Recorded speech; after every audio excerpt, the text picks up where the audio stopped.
In the back? Quiet? Thank you. So thank you all. Thank you all for coming. My name is Chris Sagoyan. I'm the principal technologist with the ACLU's Speech Privacy and Technology Project. Can people in the back hear me okay? Yeah? Okay, cool. So I have a fun talk, I hope, for you all today about how I learned to love cyber. So before I start, it's been a really cool year for the ACLU. I work with a team of lawyers. I advise the lawyers at the ACLU who do most of our surveillance, both national security and law enforcement litigation. And I know that for many of you, you may have heard of the ACLU, but you may not realize how we work on the issues that you probably care very deeply about. So just a couple of things we've worked on in the last few months that have really borne fruit. About a month ago, the Supreme Court ruled that cell phones are a protected space when it comes to searches incident to arrest, and so now the police need a warrant to search your cell phone.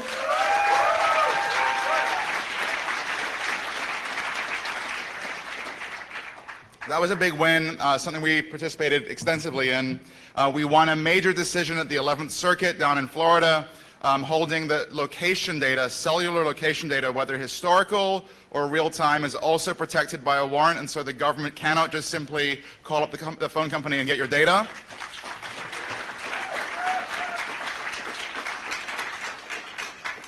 And then I'm sure many of you watched Ed Snowden's talk yesterday, and my boss Ben has been advising Ed for some time, for some months in the last year, and so that has been one of the more exciting things that we've all gotten to work on.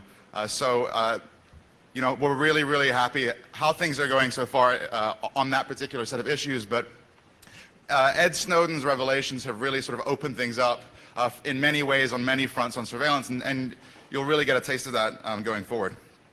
All right, so let's go back in time. Let's go back to 2009. 5 years ago, it was a very, very different world for those of us who care about encryption, who care about surveillance, and who care about the extent to which the government can engage in massive dragnet surveillance. The world of SSL or TLS was not a good one in 2009. Of course, the technology existed within your browser. Probably you didn't have the most up-to-date version of TLS implemented in your browser, but your browser did support HTTPS, and unfortunately, most of the sites you were using, with the exception of financial sites, were probably not using it by default. And so unless you either sought out some hidden configuration option or you typed in the URL manually, most of your data was going to be going over networks without any form of encryption. This, of course, meant that both content and non-content could be monitored by the NSA. And I think if there's one thing that we've seen in the last year, it's really that massive bulk surveillance is easiest when it's performed passively, when the government can just collect and monitor unencrypted data at choke points around the world. And so back in 2009, most of the big US technology companies to whom we entrust our private data, Google, Facebook, Twitter, Microsoft Hotmail, and Yahoo, all of them sent their users' most sensitive information over the internet in plain text. We knew how to protect this information, but in 2009, these companies just were not turning on crypto by default, with the exception of the username and password during login. This is from a blog post that Google published in 2009 when they first made available an option, a configuration option to even require SSL in the future. They said HTTPS can make your mail slower, your computer has to do extra work to decrypt all that data, and encrypted data doesn't travel across the internet as efficiently as unencrypted data. That's why we leave the choice up to you.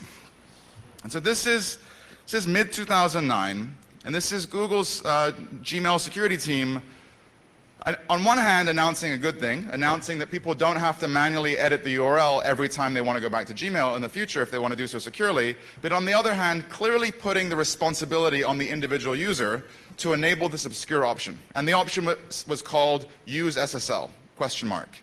There was no label there, there was nothing suggesting that this was a security feature, nothing describing the importance of it, and it was the 13th 13 of 13 configuration options after the vacation auto away message, after Unicode settings. I mean, it was the least important setting in the order of the interface. And so, for obvious reasons, most people probably never enabled this setting. And so, in many ways, the fact that these companies were not encrypting data meant that the NSA had a wealth of data at their disposal. If we've seen anything in the last year, if we've learned anything from the Snowden documents, it's that the biggest problem for the NSA hasn't been how to access the data, our data. It's been how to parse all the data, how to cope with data at that scale. In many ways, the NSA has really just been gorging themselves on our sensitive and private information, and this really has been made possible because so many of these large companies have done so little to protect our private information. Okay, so 2009 was a bad time, but that was 5 years ago, and things are slowly starting to get better. Over the last 3 or 4 years, and particularly in the last year, the big tech companies have really started to lock things down, and in particular to lock down the connection between your computer and theirs. Of course, this is the result of Ed Snowden. Without Snowden's disclosures to the press, we would not be having this debate. Companies would not have been forced or shamed into updating their security, and so it was the result of disclosures by Ed, and then careful reporting by a few news outlets and the journalists working for them who really dug in to find things that mattered, and then I think in many ways to put direct pressure on these companies to tweak their security, or in many ways to significantly enhance their security. This slide, when it was first published by the Washington Post, the SSL added or removed here, the slide of course upset many people. Famously, several Google engineers were said to have, or wrote on their blogs, fuck those guys. Obviously, there are people inside the Google security team who don't appreciate the NSA evading the Maginot Line security systems that they designed. And so this was one example of a program by the NSA or GCHQ that definitely led to tech companies improving their security. In this case, it was Google, Twitter, and other companies deciding that finally they needed to encrypt the data center to data center links within their infrastructure. This story got a lot less press. It was also won by the Washington Post, the reporters Bart Gellman and Ashkan Soltani.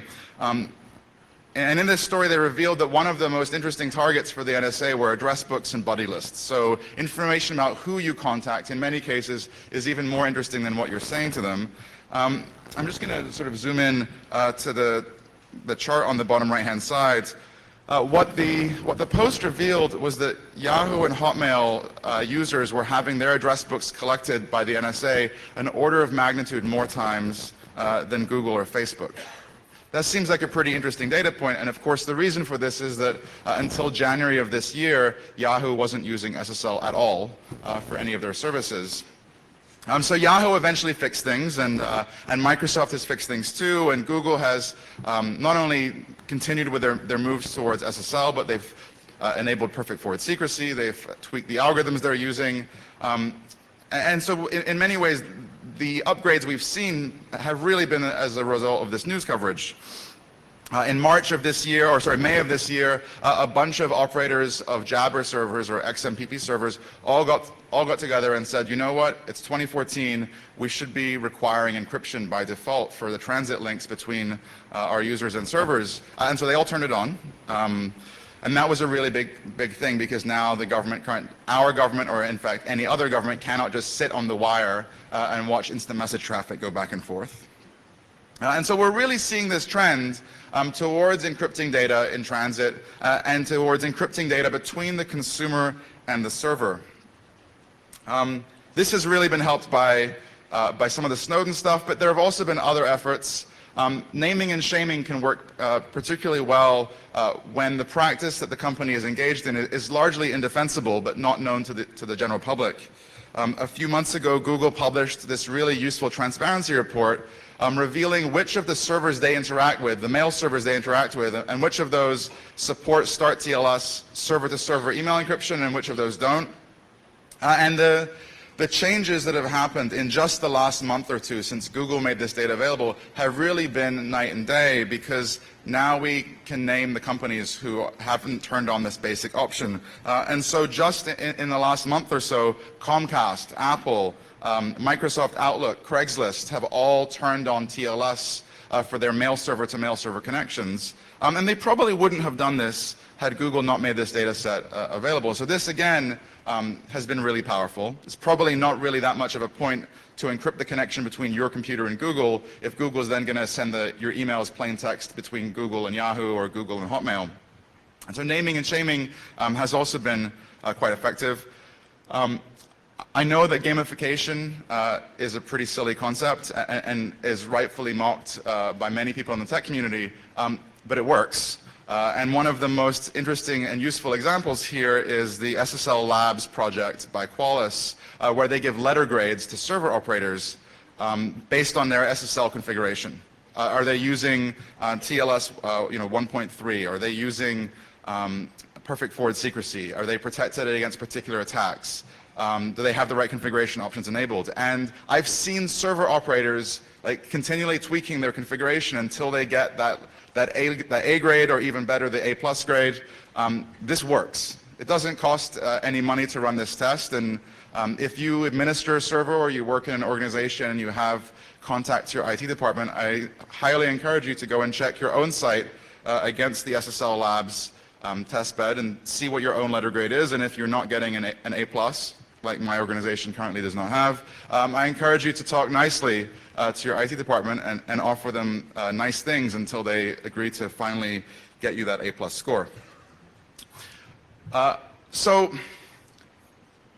when the PRISM slide was first made public and Google's logo was up there, Apple's logo, Microsoft's logo was up there, these companies were in an NSA slide deck essentially describing how they had been forced to collude with the government and surveil their customers. That looked really bad for those companies, and particularly when it came to their foreign markets, and particularly in Europe. We've seen these companies first deny and then say, we're in a tough situation, and then decide that they're going to start talking about surveillance. And they're in many ways talking about how they're making surveillance more difficult, and they will push back against requests, and they're going to fight where they can and file requests at the FISA court. But this is in many ways the exception rather than the norm. Typically, you won't find companies that want to talk about surveillance. You won't find companies that are going to talk about how they're making surveillance more difficult. You're definitely not going to see government officials, for the most part, talking about why surveillance is a bad thing. Even when we have progressive members of Congress who are on our side, at best we can hope that they will ask for a warrant. At best we can ask that they will hope for some kind of oversight, but it's very, very rare that you'll find a politician who will grandstand and say that there should be data that should be always off limits to law enforcement or always off limits to the intelligence community. It's very rare that you will find a member of Congress who will say, you need to deploy this technology because the NSA should never get it. That will probably never happen. But there are many technologies that this community wants companies to deploy that in fact won't just raise the bar a little bit, but in fact raise the bar so high that data will in many cases be completely off limits to the state. And so if we want these technologies to be deployed, if we want Google to turn this on, end-to-end encryption on by default, or we want Dropbox to finally start using per-user keys that are not known to the company, then an anti-surveillance message is probably not going to be the thing that gets the company to do that. And we're definitely not going to get members of Congress to harass these companies to deploy technologies that will blind the NSA.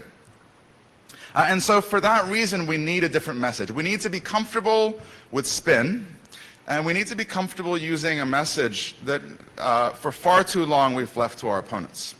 So this is Pamela Jones-Harbor, a former commissioner with the Federal Trade Commission. She was probably one of the leading voices of privacy when she was at the commission until, I think, 2010 when she left. This is a speech she gave, her last public speech, March of 2010. Today, I challenge all of the companies that are not yet using SSL by default. That includes email providers, social networking sites, and any website that transmits consumer data. Step up and protect consumers. Don't just do it some of the time. Make your websites secure by default. So I've looked really hard, and I think this is the first time any senior presidentially appointed US government official even uttered the words SSL, let alone called for SSL by default. This was a very, very progressive speech from an agency that doesn't typically use its soapbox that hadn't previously used its soapbox to advocate for these kind of sweeping technical rollouts. Similar, Charles Schumer, the senator from New York, one of two senators from New York, a tough law and order senator. Just a few years ago, Schumer proposed a mandatory SIM card registration law because of the threat posed by anonymous burner phones. Schumer is about as tough on crime as they get, but just in 2011, Schumer wrote letters to Yahoo, Twitter, and Amazon calling on them to turn on SSL by default. He said, quote, "Providers of major websites have a responsibility to protect individuals who use their sites and submit private information. It's my hope that the major sites will immediately put in place secure HTTPS web addresses." So on one hand, you have these two government officials, senior government officials, calling on companies to deploy technology that'll actually make bulk surveillance more difficult. Well, how does that happen? How do we get these people, these very powerful public officials, to use their soapbox to push for the technologies that we want companies to deploy? Well, it turns out the threat that they were worried about was hackers. They weren't worried about the NSA, right? They weren't talking about the NSA. If you look in the full text of Commissioner Harber's speech or Chuck Schumer, they were not talking about the Iranian government or the Chinese government. They were talking about hackers at Starbucks. They were talking about the widespread availability of tools that allow people to steal authentication cookies from open Wi-Fi networks and then log into each other's accounts. And in many ways, the thing that made this a front page issue was the availability of this tool Firesheep, written by a security researcher named Eric Butler. And it was about 2 or 3 weeks after the New York Times wrote about Firesheep in 2011 that Chuck Schumer gave this speech on a Sunday afternoon and sent these letters out to a tech company. It was the threat of identity theft and petty crime, stalking, that led to these senior government officials calling for technology that we want companies to use, but technology that for the last year we have described as an anti-NSA technology. Now, we will never get Chuck Schumer to give a speech calling on tech companies to make things more difficult for the NSA. That we can get Chuck Schumer to give more speeches calling for technologies that make life more difficult for stalkers, for domestic abusers, for criminals, for petty thieves. And if those technologies happen to make life more difficult for the NSA, well, that's okay. But we cannot expect these politicians to call for technical controls that actually thwart the NSA's surveillance dragnet. In 2009, I wrote a public letter to Eric Schmidt, then the CEO of Google. The letter was co-signed by Bruce Schneier, by Ron Rivest, the R in RSA, 37 security experts. We all wrote to Google and we said, you need to turn on SSL by default. This was about 6 months before Google eventually did it. And in that letter, again, we didn't use any language about the NSA, even though, of course, many of us were thinking about the NSA. We used the language of identity theft and fraud and crime. We said, we strongly urge you to follow the lead of the financial industry and enable HTTPS by default. Given the huge threat posed by identity theft, it is vital that Google take proactive steps to protect its users from these risks. So Google did eventually, actually relatively recently after that letter, turn on SSL. And when they did it, they did it the same day that they announced they'd been hacked by the Chinese government.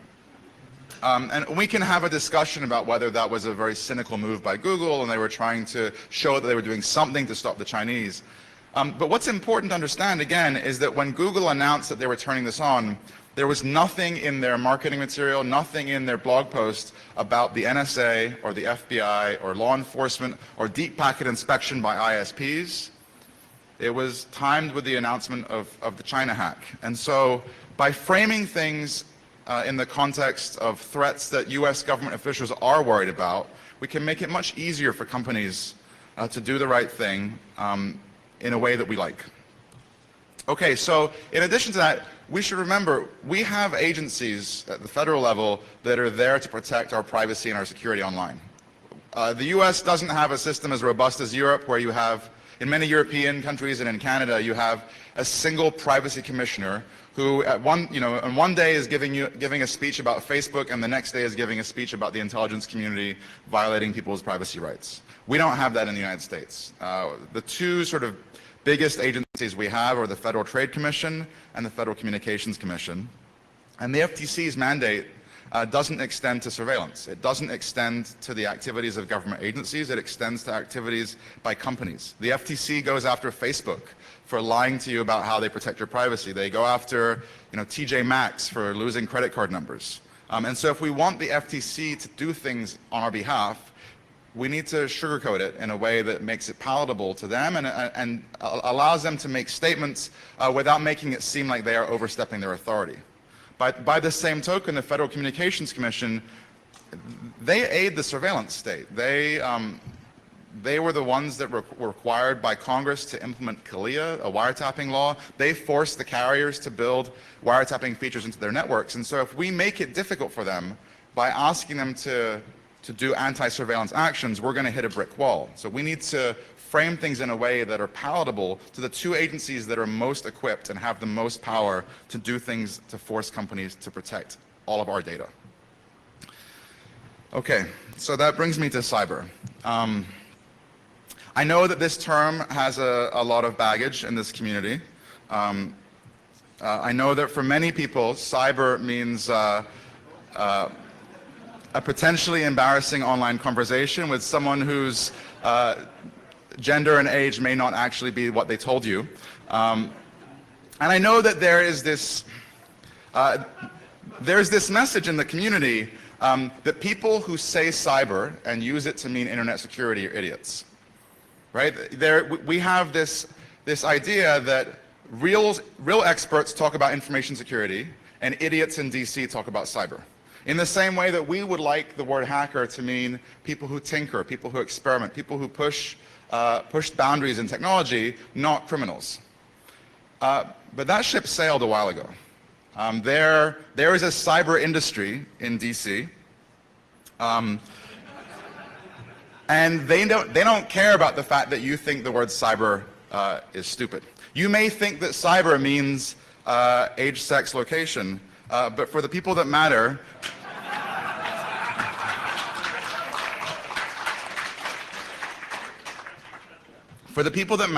cyber means a massive threat, a threat that they don't understand, and a threat that requires massive resources, legislation, power, and compromise of core values. And we cannot change their minds.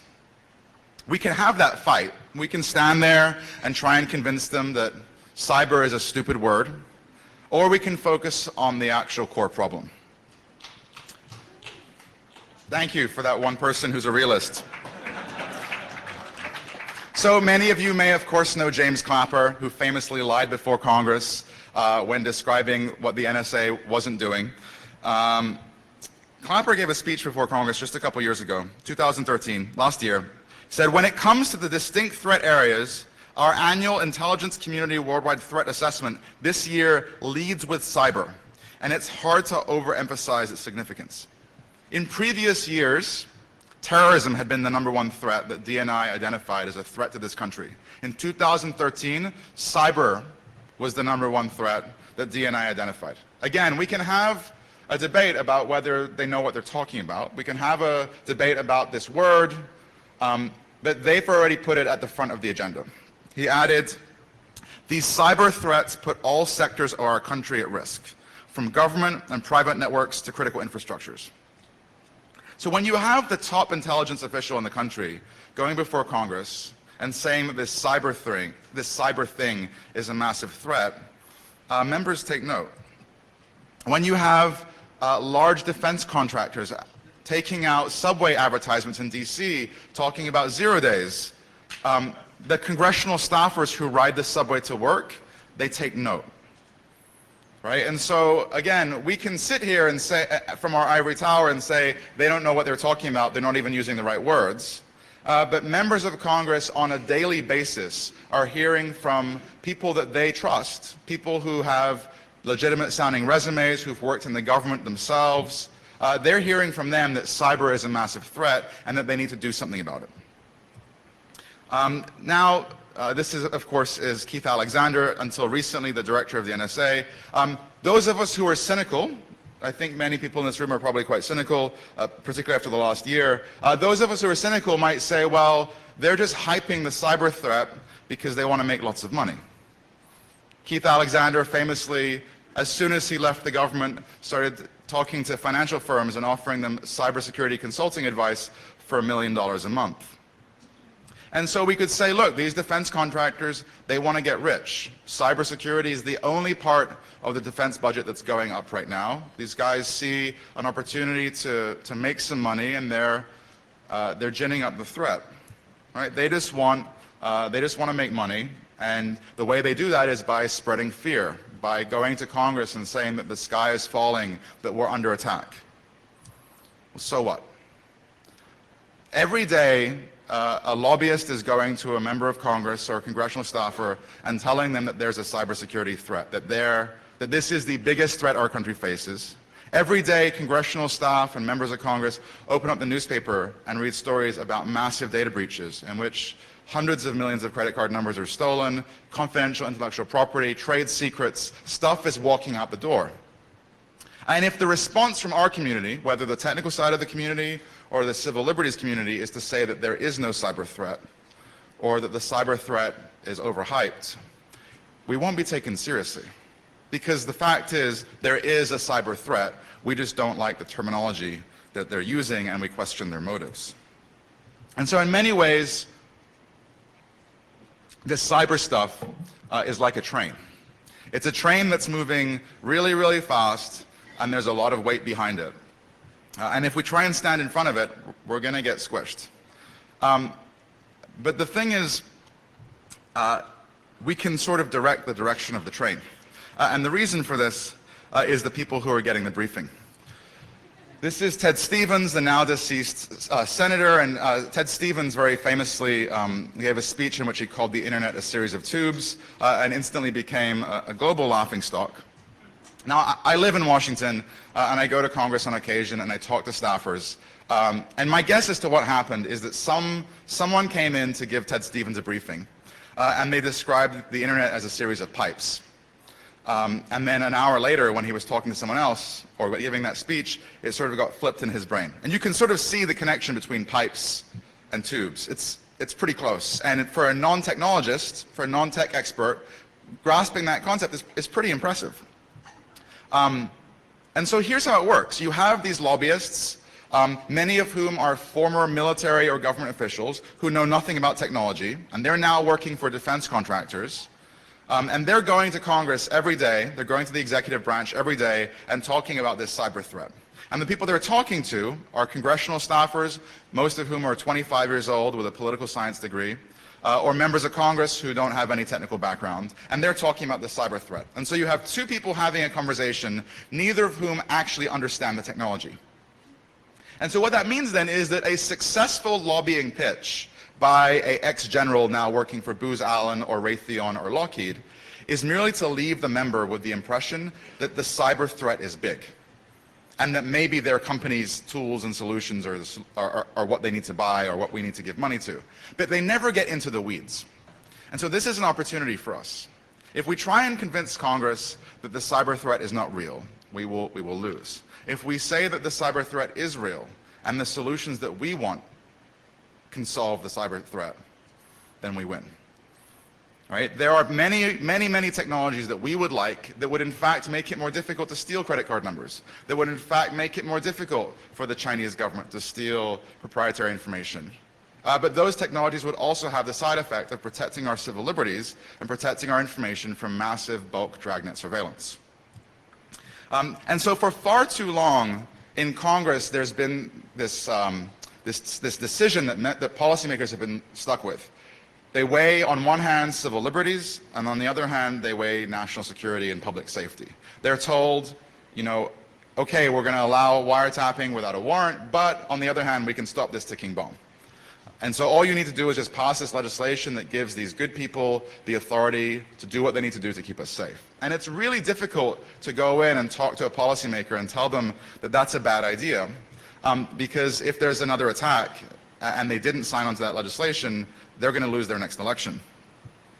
But if we tell them that the solutions that are being proposed by the FBI, the solutions that are being proposed by the NSA, would in fact make our network less secure, that would in fact make our network more vulnerable to attack, that retaining data is a target. The data retained for the intelligence community becomes an instant target for hackers. If we tell them that, then suddenly it becomes a debate of security versus security. Security from the local criminal against security from the cyber threat. And then suddenly the member is stuck, because they know they want to keep this country safe, but they don't really know which threat is more serious. And that's a much better position to be arguing from than this sort of moral high ground of civil liberties that you know are going to be thrown under the bus the next time there's a terrorist attack. So for years, Bruce Schneier and others have been talking about the four horsemen of the information apocalypse. I'm sure some of you have heard of this. These are, of course, our drug dealers, terrorists, pedophiles, and kidnappers. But there's a new horseman in this club that isn't yet in the picture, and his name is Ugly Gorilla. So the Chinese government has been demonized in Washington to the point that they are just as bad as terrorists and drug dealers and pedophiles. US companies are bullied into not buying equipment from Huawei or ZTE because of this threat. The US government risks upsetting trade relations with the Chinese governments in order to send a message about how upset it is about the cyber actions of the Chinese army. And so usually, the people in the civil liberties community, the people that I work with, we are on the receiving end of the four horsemen, right? So we are arguing in court about the importance of the Fourth Amendment and why the government should get a warrant. And on the government side, they're talking about how if the government has to get a warrant, this sexual predator might not get charged, or we might not stop the next terrorist attack. And so usually, those of us who care about civil liberties are defending ourselves from attacks, from accusations that we will aid the four horsemen, that we will aid the bad guys. This cyber thing actually gives us an opportunity to use one of the four horsemen, or now the five horsemen, for our side. Right? The things that the intelligence community wants actually make us more vulnerable. They make our systems weaker. They make our security worse. And that gives us a position of moral authority and technical authority from which we can really defend a lot more of what we care about. Okay, so what this means then, Tor is not an anonymizing service that hides you from the NSA. Tor is a cybersecurity technology that protects US private information from foreign threats.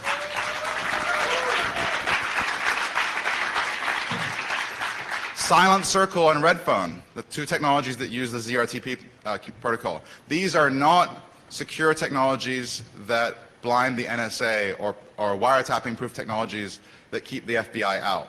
They are cybersecurity technologies that stop foreign governments from stealing US secrets.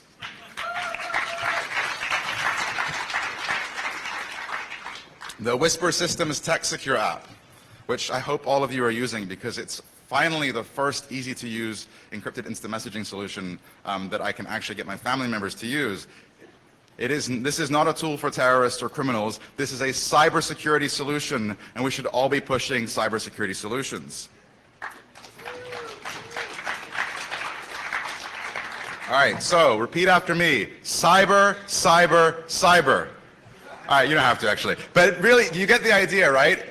In the same way that Giuliani is 9/11, 9/11, 9/11, we should be cyber, cyber, cyber. To anything that we don't like that promotes more surveillance, the answer should be cyber. Because everything that the NSA has proposed to date on the Hill in Washington, D.C., whether it's information sharing, whether it's data retention, whether it's wiretapping backdoors in communication networks, they're all bad for cybersecurity. But we haven't been pushing this message hard enough. And so we really need to go on the attack. The entire technical community, the civil liberties community, we need to develop an affirmative cybersecurity agenda. And what I mean by that is if you ask the public interest groups, if you ask technical organizations what they would like on privacy, they have a list of things. We want to pass legislation to require a warrant for email access. We want to require that the government post transparency reports. So we have a list of things. If you ask them what we would like on IP or on patents or on so many issues, we have a wish list of legislation of affirmative changes. But to date, if you ask us what we want on cybersecurity, it's please don't pass CISPA. We don't like the legislation that the NSA has proposed, and our community has done a really bad job to date of pushing back and calling for things that will actually improve cybersecurity. And so the problem with this is that if every day or every week you go up to Congress and you say, we don't like what you've proposed, and every week there's a new data breach, eventually you get ignored. Eventually they dismiss your concerns and they say the threats are too important, we need to do something. But if we go there every week and we say, here's a problem and you're not fixing it and you're making systems less secure, then we at least bring something to the table. Then we have a place, a legitimate place at the table. And so there are things that we should be calling on that are so obvious, that are so indefensible, that we can really put the government on the defensive. So for example, 10% of US government computers apparently are still running Windows XP. This is laughable, and this would actually lead to a significant and real improvement in cybersecurity. It's of course impossible to protect a 15-year-old operating system from attacks, a 15-year-old operating system that hasn't been hardened, that doesn't have any new defenses. This is something that we are slowly adopting at the ACLU. It's taking a little bit of time because as a civil liberties group, we've never thought about things in this way. And my position didn't even exist until 2 years ago. So we now have two full-time technologists who are working on issues like this. And so last year, we filed a complaint with the Federal Trade Commission, and we said that it was disgraceful that consumers are not getting regular security updates for their Android devices. People shouldn't have to wait 6 months or a year for a security fix, and if the carriers don't want to give people updates, they should get out of the way or let people out of their contracts so that they can get a secure device. And you may not agree about this particular approach or this particular issue, but what's important is that we're now pushing an agenda. We have a list of things that we want the government to fix that will make us more secure, and that more importantly won't violate our civil liberties or require that we give up any of our privacy. And so cyber is this huge opportunity for us because all the technical knowledge is on our side. Right? We understand this stuff way more than the folks on the Hill and the Intelligence Committee in the White House. There just aren't many technologists in the government. And so we really have this position of technical authority from which to push back and to tear apart all of their proposed cyber solutions. We haven't been doing this to date, and I really think this isn't something, pardon me, that the civil liberties community can do by itself. We need the input of the security community. We need the input of the hacker community because you all are far closer to where the action is, and you have ideas for really what things that will make a big difference while also not requiring major investments of resources or requiring that the government do significant things that they probably cannot do. So thank you very much for your time. I think I have about 5 or 10 minutes for questions, and there's an ACLU table outside.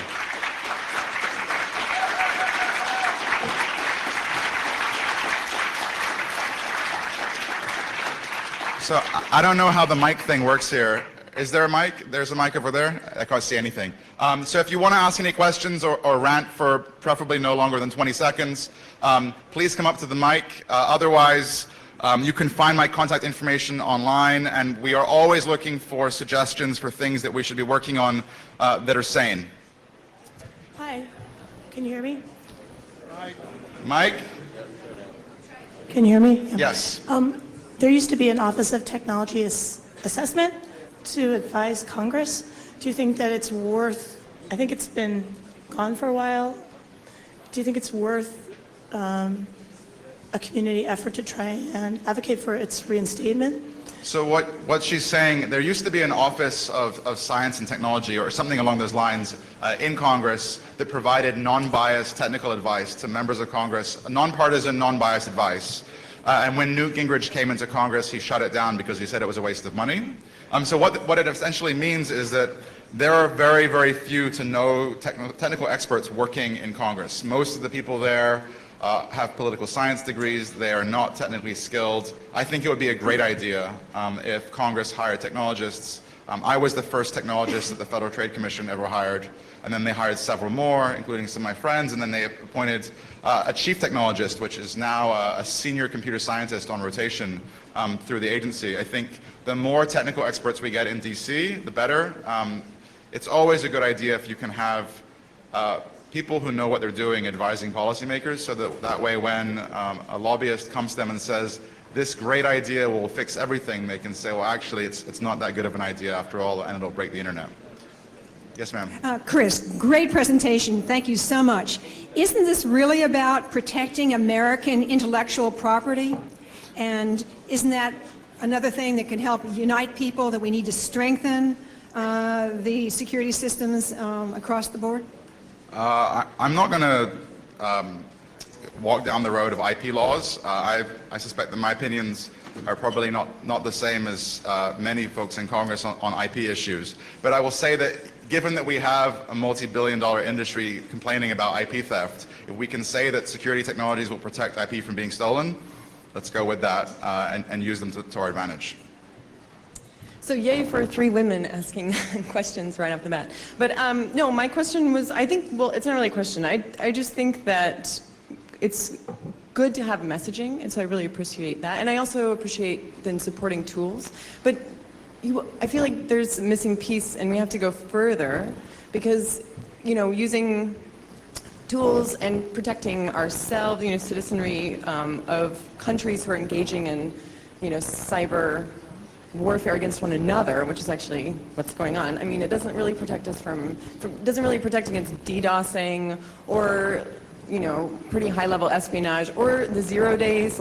So these are problems that are going to always exist, and they're only escalating at this point. So I think just beyond saying, making a case for, using, making the internet infrastructure and end-user tools more secure, we also have to be talking about including civil society voices in policymaking in a multi-stakeholder model, which is what internet governance is, but it's definitely not, that's not how things are done in military and or law enforcement, right? So I just want to say that I think it's a good starting point, and to think more long-term as well about how the sort of larger and maybe more root problems can be solved. So I will agree and acknowledge that there's this strange disconnect between the problems that are identified by members of Congress and the solutions that they propose. So you will have in the same statement a member of Congress talk about identity theft and stolen credit cards, and then talk about how their bill is really important to cybersecurity, but the information sharing legislation they're proposing, which essentially allows companies to share information with each other or with the government without fear of lawsuits, privacy lawsuits, that won't really do much to stop someone from breaking into your computer and taking your information. And so we do have policymakers sort of calling out identity theft as this threat, a threat they say that they care about, but then nothing that they're proposing really addresses that. And so that gives us an opportunity to say, well, hang on, we have solutions to this identity theft problem. We have solutions to this issue of 50 million credit card databases getting stolen, or databases with credit card information getting stolen. All right, my time is up. Thank you all very much. I appreciate it.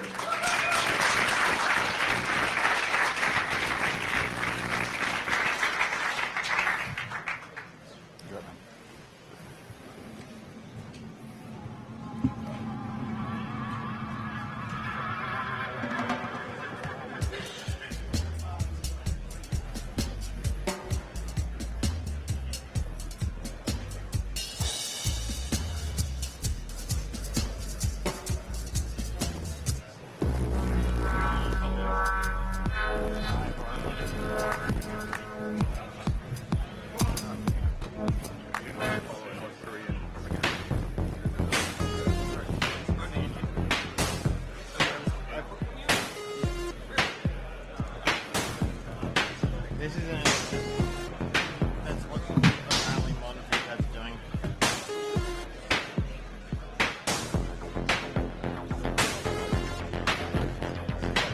Thanks. Stick around and haggle me.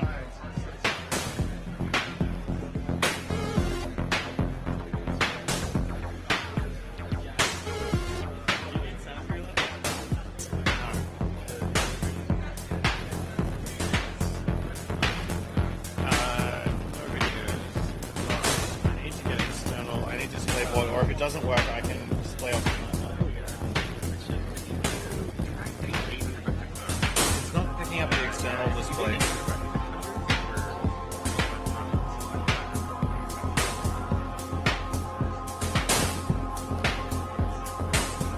I'm gonna go 800 by 600. This is only changing my native screen. I think that's gonna work.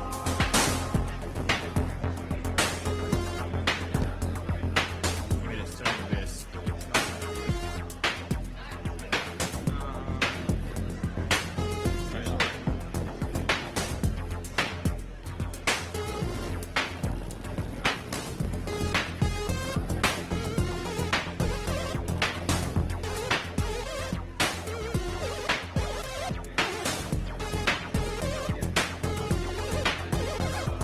Sorry, so you don't need that?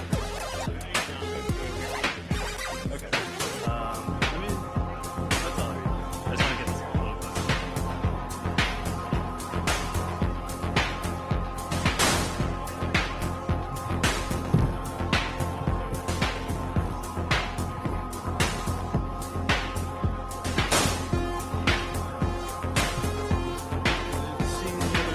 It's not seeing it. I have yet to see the problem on this laptop. There's always a first time. Do you have another? Let's try that one. That we were trying there. And then if it doesn't work, I can use another laptop to display. If you've got one lying around. Mine's upstairs because I'm ready to strike stuff.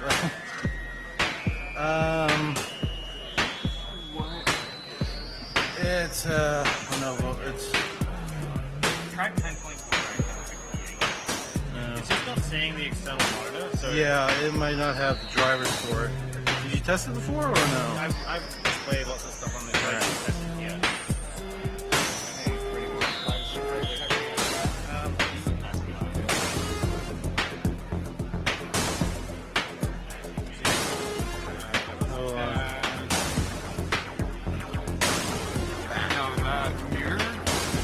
It's tap clicking out.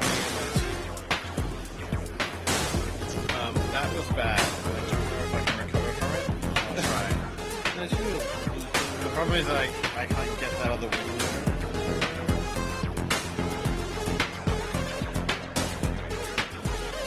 So the problem is this is just No, like, it's detect display. See if it'll. usually it just finds it. So if any other laptop I can display off. I have a PDF of myself. Going through a jump. Let's pull the dog out.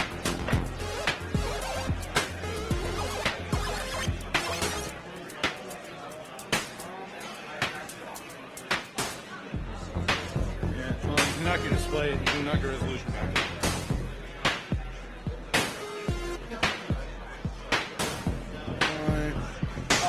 Does this thing have HDMI out? It does. Oh, I'm talking HDMI. I've never seen that work, but it might. Let's try it.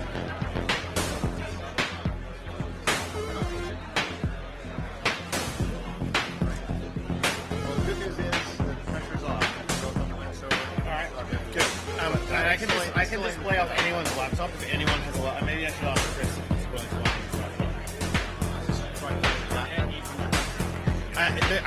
I don't think it's going to work because...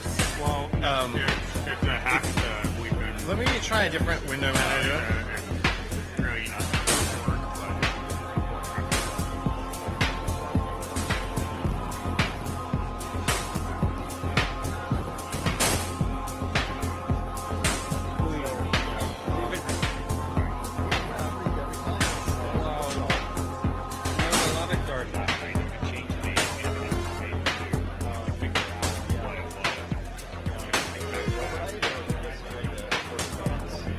make it work.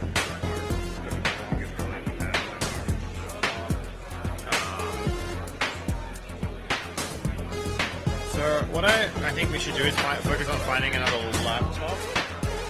Because if you have a laptop, if you have any laptop with virtual live. No, well, we're gonna try.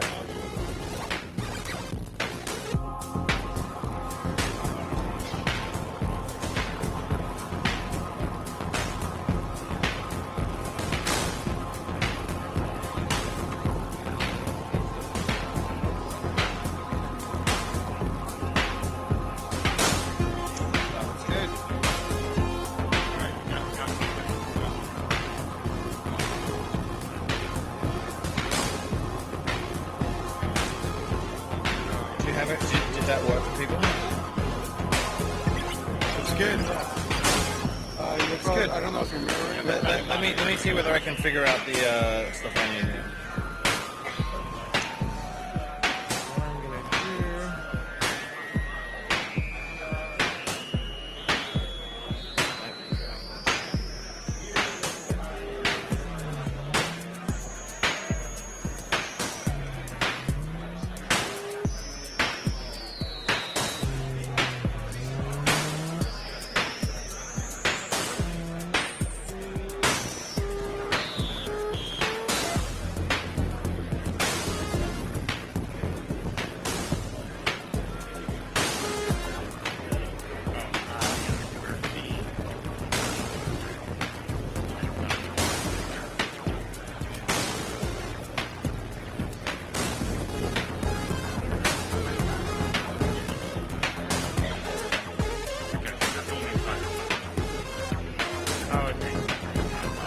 No, this is fine. What I'm going to do is I'm going to do...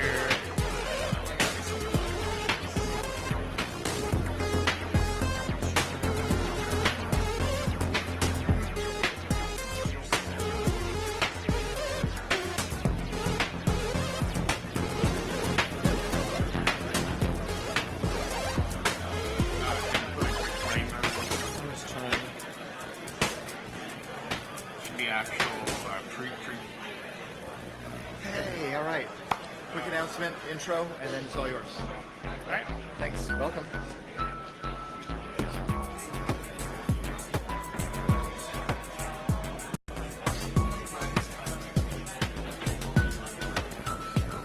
All right, you maniacs. Where are we at? Holy cow. Getting towards the end. I don't know if there are any other marathon runners in here. I feel like we just did one. So we're getting towards the end. This is the last talk in sort of the regular program. We have some closing ceremonies happening in here. I believe,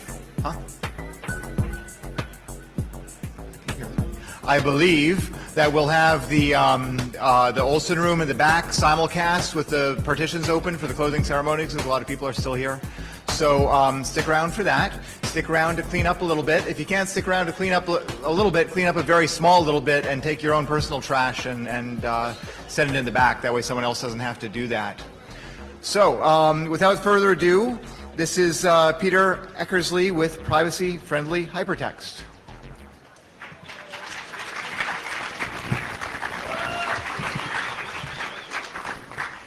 Hello, Hope. Hello, New York. Thank you for staying for what I think is the last non-closing ceremony talk of the conference. I've had an awesome weekend. I hope you guys have too.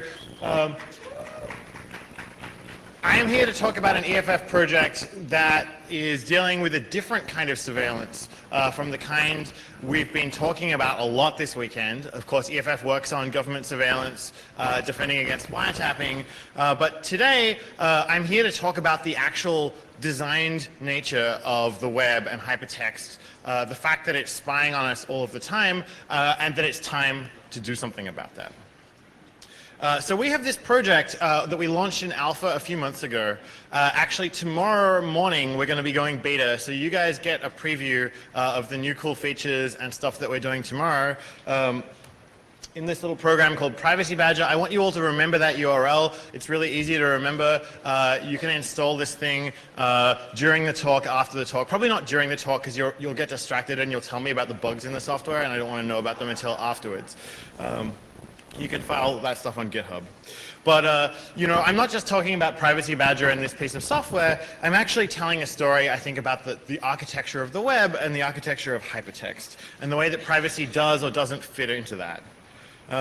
So if you go back to the days before the web, we enjoyed a thing that we often took for granted, which was the right to read in private.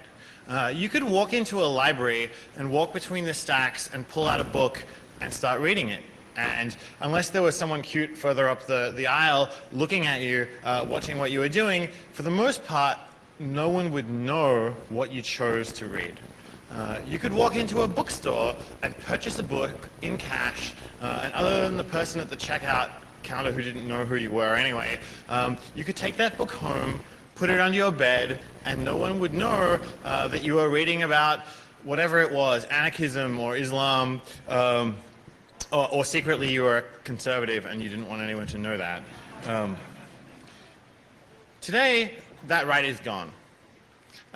If you choose to read anything using the modern medium of reading that we've invented, the web, the chances are 1, 2, 3, half a dozen other parties and companies are going to end up knowing what it was that you were reading.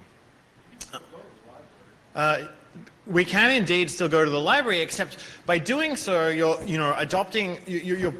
accepting a significant amount of inconvenience compared to what we now have as our best way of reading. So yes, you can, for the time being, until they close, let's try and keep them open, you still have those physical libraries.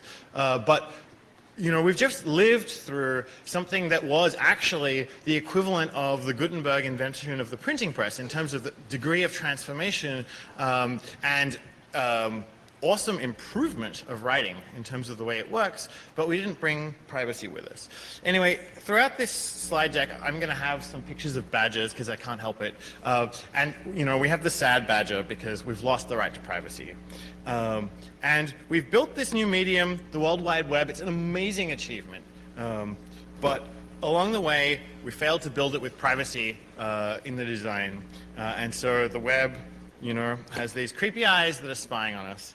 And anytime you get too sad, just think about cute badgers and we'll stay cheerful and we'll make it through. But if you look inside the design of the modern web, this privacy problem is woven in really deeply. Do you want to have basic hypertext functionality? Do you want hyperlinks? Do you want embedding?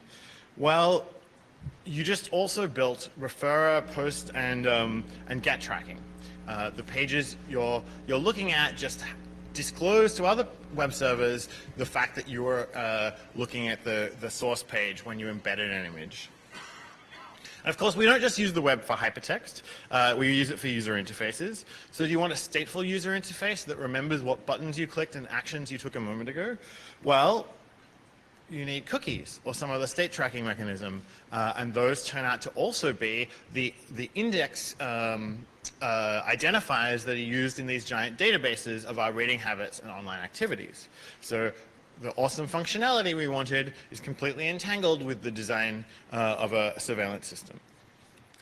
Do you want offline web apps? And modern browsers support all sorts of nifty features for this, like little databases that they'll store for an application with its records and state. Now you have super cookies, so even though you thought you blocked your cookies, there's this other thing that can be used to store identifiers and send them back to sites so they know who you are. And okay, so you know we have these problems, and what does it mean in practice? It means there are a lot of people who end up knowing what you read. Some of them know because, in a more fundamental sense, they are the platform on which you're reading. They are the first parties in your address bar, whether that's at Google or Facebook or Amazon. People do so much through those companies that they just get to see a giant window into your life. It's people who've kind of surreptitiously snuck onto your computer. You've installed some app, some browser toolbar or something. Here are a bunch of these examples. They're really deceptive sometimes. You end up with this thing on your computer, probably not people in this room, but your relatives, when you go to help them with their buggy computers, you'll find them full of this, this stuff, and it's tracking them.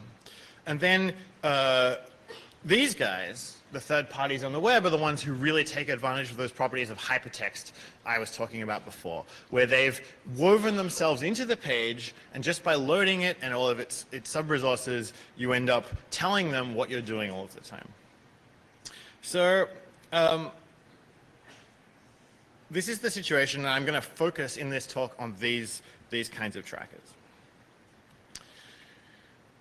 So I want everyone, along the way, let's just try and keep a vision of what we want here. We want the beautiful infinite library of the web, the infinite library of hypertext. I just really enjoy looking at pictures of beautiful old libraries, actually. So here's another one. And of course, the one we have on the web, or the one we aspire to having, also has a lot of cute pictures of animals on it. They occupy a prominent adulted place there. But how is this beautiful thing funded? How is it built? It's built around all sorts of ghastly things we don't want to know about, like deceptive ads for antivirus software that they're actually malware themselves. Going to search for Firefox, and what you find at the top is an ad for the Yahoo version of Firefox that probably comes bundled with some kind of toolbar that you'd rather not know the details of. All of these weird ads that maybe some of us don't see if you run an ad blocker. But a lot of humanity, the vast majority of humanity, is seeing this stuff, clicking on it, and this is the underbelly that's paying for a large fraction of the current web. And probably in our beautiful infinite library, we'd rather it was funded by something more principled. So how did we get into this mess? I don't think anyone exactly knows the answer. Collectively, when our species stumbles into a mess, it's usually the product of many forces. But a couple of interesting processes that I want to call out. One is these bad guys, who you're probably all familiar with. The RIAA and the MPAA and their crazy jihad against the internet in the name of copyright law has actually been, I think, hugely destructive for the way the web got built. And the subtle thing here is these guys look like bad guys to us.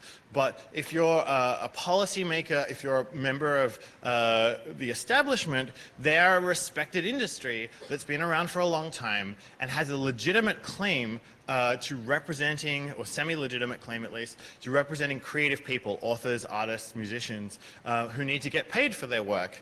And these industries have managed to kind of seize all of the mind share around the idea that we have social institutions that are there to pay authors.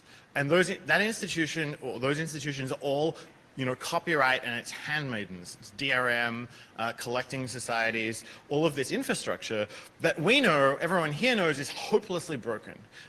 We can't pay artists and authors in the future using DRM and copyright, and the idea that you could is absurd. And yet, this bunch of industries has hijacked any conversation about what we might do instead if we were to set out to design good institutions for paying authors. So this is one problem that we've faced politically. The other problem is that people on our side, I think ultimately, technologically and politically, looked around at their options, smart people in Silicon Valley, and said, well, there is one way we could make the web that we want to work, the free web. Let's just make everything work beautifully and elegantly and make it free, and then there'll just be a small price, a small percentage price in your privacy, so that we can show you ads that'll be very well targeted, and we can build a beautiful version of the web. And I think that's worked for Google itself, for Twitter itself, for some of those companies, but what it hasn't worked for very well is the web as a whole. And in particular, it's meant that the web as a whole is this tracking mechanism, and we're in this situation where we don't want to live with that privacy invasive web. We do want to fund it, we do want good institutions, but we don't want the exact version we're living with. So how do we get out of this mess? And I think there are many ways that hackers should be thinking about to fix this. And some people are already proposing creative business models, like I think the rise of Kickstarter is a great thing for the web. I think the rise of Flatter and other payment methods that you can use to send a little payment to the site you're on is a great development. I think people are talking about ideas like variants of Bitcoin that pay the sites you enjoy reading just automatically when you visit them. All of these directions for innovation should be pursued. But the one I'm going to talk about today is the simplest, and that is to say, look, we're not going to get rid of the advertising-funded web. It's big and it's producing good things as well as privacy invasion. Let's just make it suck less. Let's figure out a way to have online advertising that isn't quite as demonic as what we've had so far. The strategy is build privacy tools that everyone, not just people in this room who know how to use NoScript or whatever, everyone can use them 24/7. They just get installed once and work nicely. They reintroduce the concept of consent. So instead of just browsing around the web and 12 companies get your reading habits or 100 companies get your reading habits, if the price of using Facebook or some other site is that you have no privacy on that site, that's a clear negotiation with the user, and they can make a choice about whether that's a price they're willing to pay. This is sort of the rhetoric of the advertising industry today, but it's fiction. No one actually consents to third-party tracking. Let's reintroduce real consent, informed consent. Let's find the best practices that some of the less evil advertising companies have out there and make those the minimum flaw for the web, and encourage a marketplace where advertising companies actually compete to do better than that. And there are incentives which currently don't exist. You wouldn't know the difference between an ad showed to you by a creepy tracking company and one that respects your privacy. Let's make that actually happen. So we're going to do this with this browser extension called Privacy Badger. It's going to go out there and find those hypertext cookies and do something about them. It's going to find the super cookies and track them down and get rid of them, and implement this strategic vision. So along the way, why is writing privacy software hard? Why doesn't this already exist? And a large part of the answer is arms races. We've been telling people as technologists, oh, do something about cookies or do something about this tracking mechanism for decades, actually. And people out there actually hear this slowly. They hear, oh, yeah, I should clear my cookies, and they start doing that. But when you've got an arms race between individuals trying to reconfigure their browsers manually or using one or two of the traditional extensions, and the bad guys who are doing whatever it takes with large engineering teams to track you, the bad guys are going to win. We actually did a measurement of one of the mechanisms the bad guys were using in this Panopticlick project, which you might have come across. This is a little site, it's still live, that measures the fingerprintability of your browser. The data on the site is a little bit old, but what we found in our initial tests of about 1 million browsers in the course of a couple of weeks was that around 90% of the desktop browsers in that sample could be uniquely identified out of a sample of 1 million just from the configuration and settings information you could read from a web page. So, make a few JavaScript calls to say, what's the screen resolution, what plugins does this browser have, what fonts will it render, and you get back a unique identifier. And so the bad guys who have all of these tricks, sneaky things they can do to your browser to track you, can win this kind of arms race. And our attitude to this is, look, if we have to fight an arms race, Privacy Badger is ready for that. But we'd prefer to live in peace and actually figure out, a way to not be fighting arms races, to get a policy escape valve from that. So we view Do Not Track as the policy part of a solution here. Do Not Track is a header that your browser can send to a website or a third-party website saying, DNC1, do not track this browser, without its permission. And the theory was we can't solve all of these complicated fingerprinting super cookie problems necessarily, but we can send a clear message to the company saying this user did not consent to being tracked, and then it's a policy obligation on the part of that company to respect it. Now, what we saw, and there's a long and dirty backstory to this, is for a brief moment the US advertising and tracking industry thought about doing this and then settled on the answer that was, do not track means pretend not to track. What we will do when we see a do not track header is we will keep tracking you, but we'll stop showing you the creepy ads based on what we know. And you know, their theory, I think, was, well, people can tell when they have creepy ads. And that creates a political problem for us. So we'll try to get rid of the political problem by using DNT to identify the people who are unhappy about this state of the world, but then we'll still track them. So what do we do about that? That's when we went back to the drawing board and said, okay, let's build Privacy Badger. Let's take the pre-existing best defenses that you could use in your browser, none of which were exactly right at the time. They've gotten a little bit better, actually, but I've got to particularly call out Ghostery as being, you know, not really a serious, credible privacy tool. AdBlock Plus can be if you configure it correctly. Disconnect is the best of these three. We want to do the perfected version of this vision. We want the serious badger that's there to protect you, but is also ready for peace if needed. You know, browser extension for Firefox, browser extension for Chrome. Chrome is not nearly as cute, but I figured a flying badger on a weird angle is probably the best we can do for that. Yeah, look at the Firefox one again.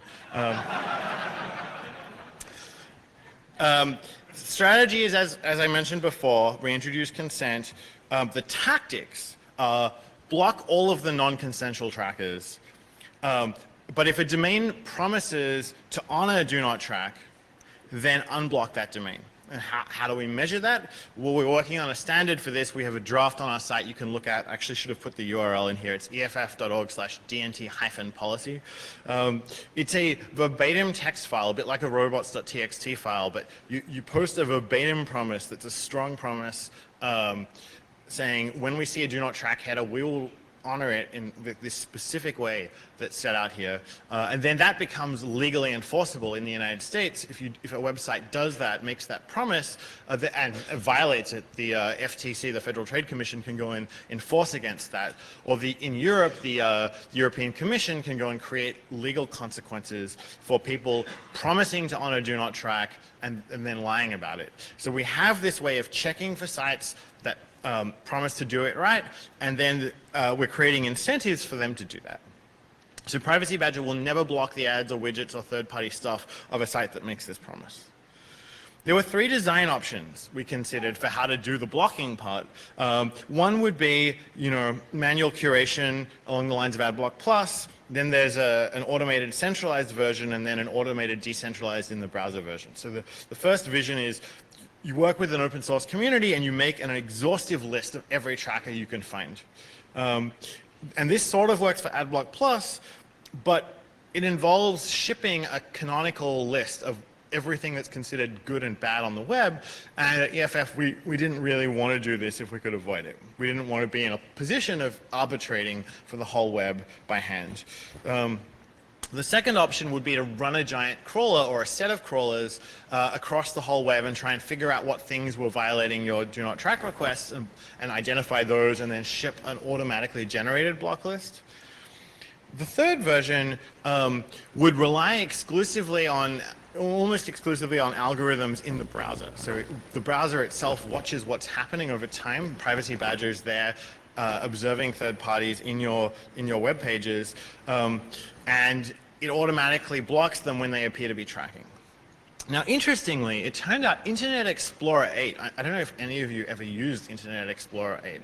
I know I didn't, but it had a feature called in-private filtering that would do this.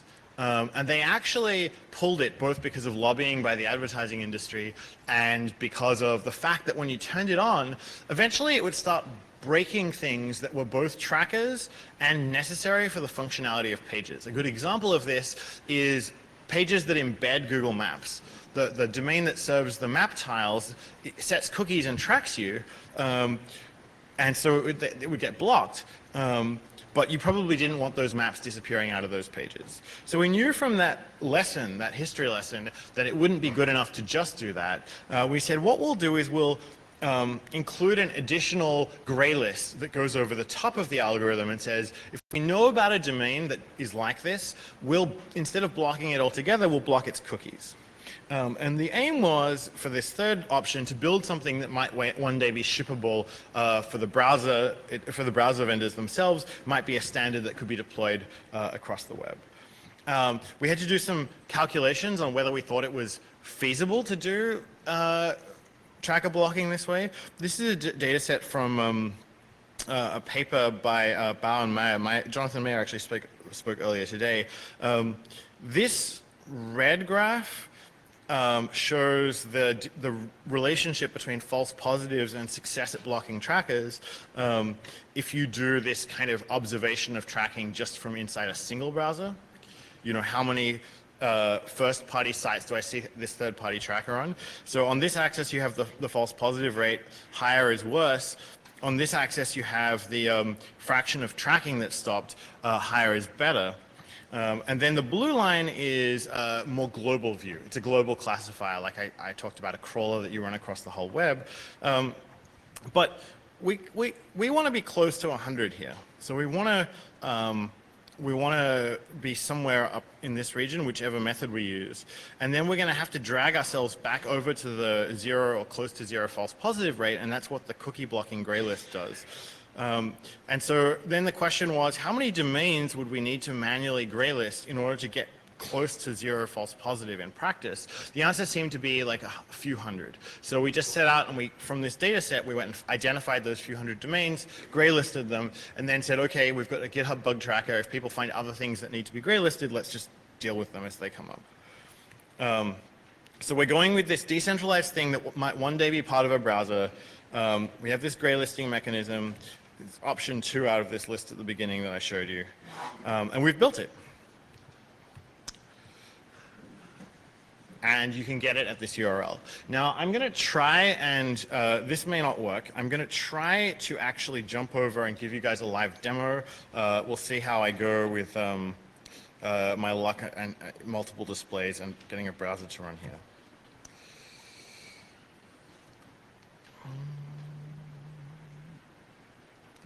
So let's try this with, we have a blank directory here. Let's try this with Google Chrome.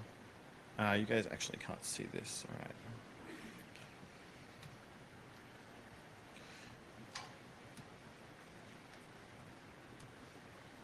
Aha. Very good, this is promising. All right.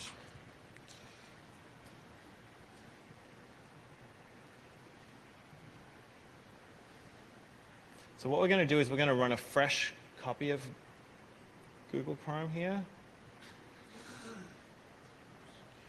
It's going to show up on the wrong screen, so let me get it into the right place.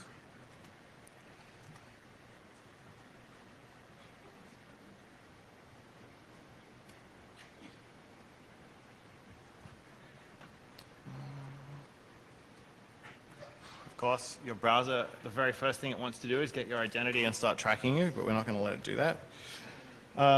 What we're going to do is we're going to go straight to the URL I was telling you about and get Privacy Badger. Come on.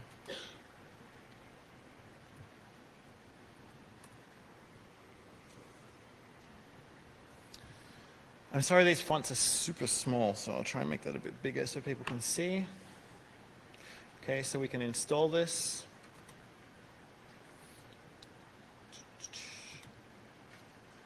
So now we have this little button in the corner of the browser. And what's this doing?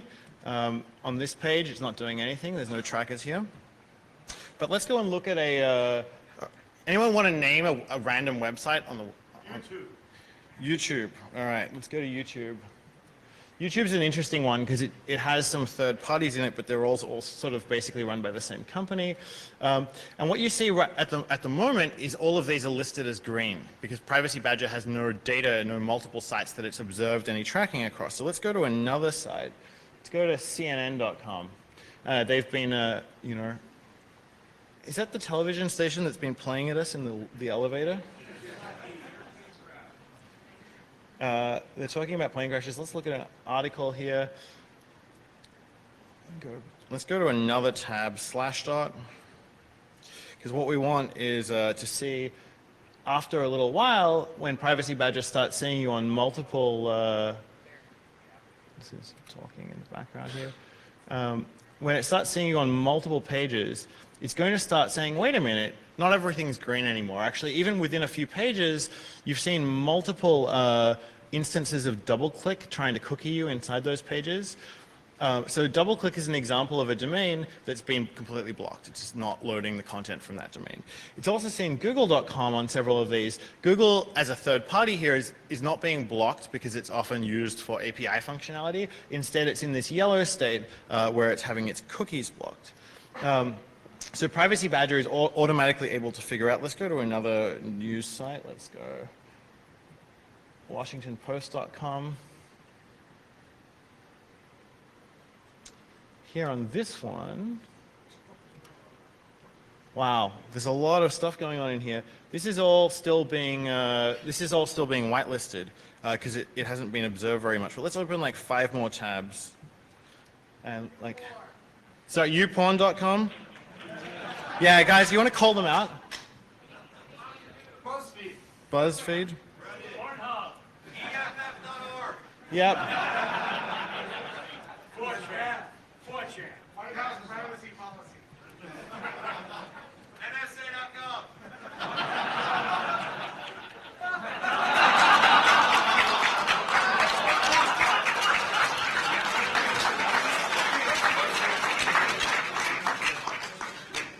So what's going on over here? No tracking in 4chan. That's incredibly disappointing.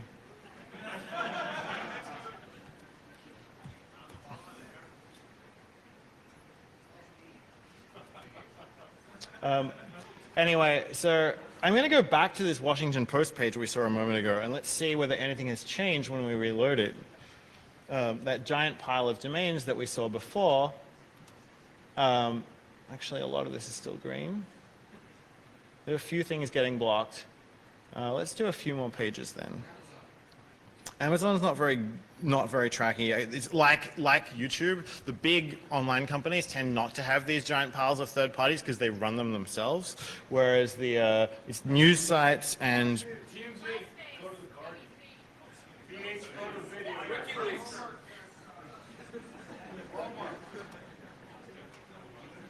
where was our BuzzFeed thing up here? Also, what you tend to find is when you click through to an article, you get a lot more tracking. Gawker.com.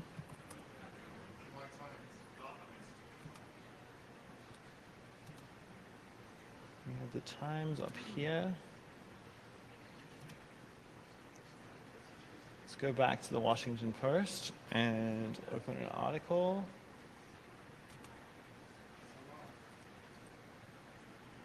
What you'll also notice is that the ads are starting to disappear. Now, Privacy Badger doesn't explicitly target ads at all.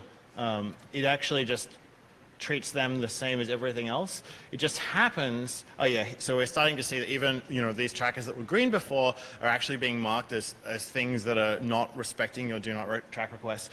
And as I said, it's not targeting ads specifically, it just happens that ads don't respect do not track, they cookie you. When you see an ad on the web, it's actually seeing you and seeing the page you're on and writing that down in a database or in 10 databases. So let's go back to the slideshow. And, there's one more thing I want to show you actually, before I do that. So all of this you would have seen if you ran the beta version of Privacy Badger. And there are a couple of cool things we've added in the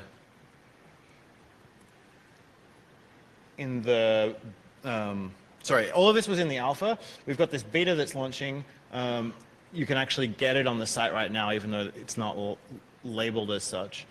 This is not. Let's go here. If you're blocking a domain, this will happen by default. Yes. This is not fully implemented yet. It doesn't. We're getting success with one of these widgets here. Privacy Badger is starting to incorporate code to recognize these widgets that are things we see everywhere. And of course, widgets like ads see you when you see them. They track you. When Privacy Badger would block a widget in the alpha version, they just disappear. You just lose these widgets on the page. What we're starting to do is drop in little Privacy Badger versions of the widget. So this is, instead of making the Google Plus widget disappear, if you want to interact with it, it turns it into this little button. And if you click that button, it turns into the real Google Plus button. Or with the tweet version, it'll just go to Twitter and open a tweet button for you. So in cases where the functionality and the tracking have been really woven together and it's really widespread, we're starting to deploy a mechanism to let you still have that functionality and turn off the tracking at the same time. But going back to the slides here,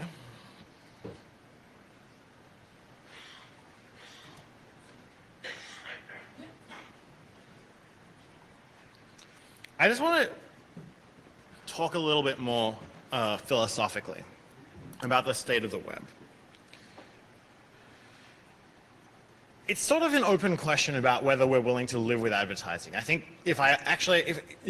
let's ask this room, how many of you, and maybe it's unfair to do this after this talk, how many of you guys think, well, advertising sucks a bit, but actually it's worth keeping, it's a respectable and honorable way ultimately to pay for stuff that we can give away for free? Can I see hands for that? About a quarter of the room. How many of you say, like, let's just get rid of it? It's actually about a quarter of the room, and I think the other half of you are, like me, somewhat conflicted on this question. Or you're not paying attention, one or the other. And so I don't think we have a good answer to whether we want advertising or not. I think we want to let users block it completely if they want to do that.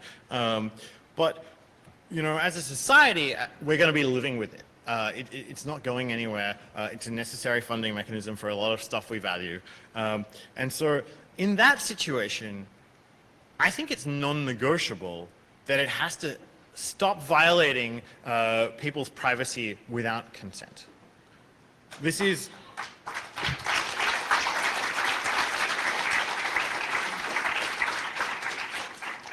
And that's something we think we can deliver with this project.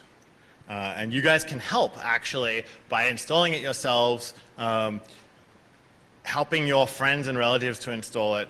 And code is on GitHub. If there are things that break, come and tell us about it. Help us build new features. And so I think we're going to get this piece done, one way or another. The other question, and this is a question I want to hear people coming back and giving talks about at Hope next year, saying, I built this thing, it's a new business model for the web, go out and use it.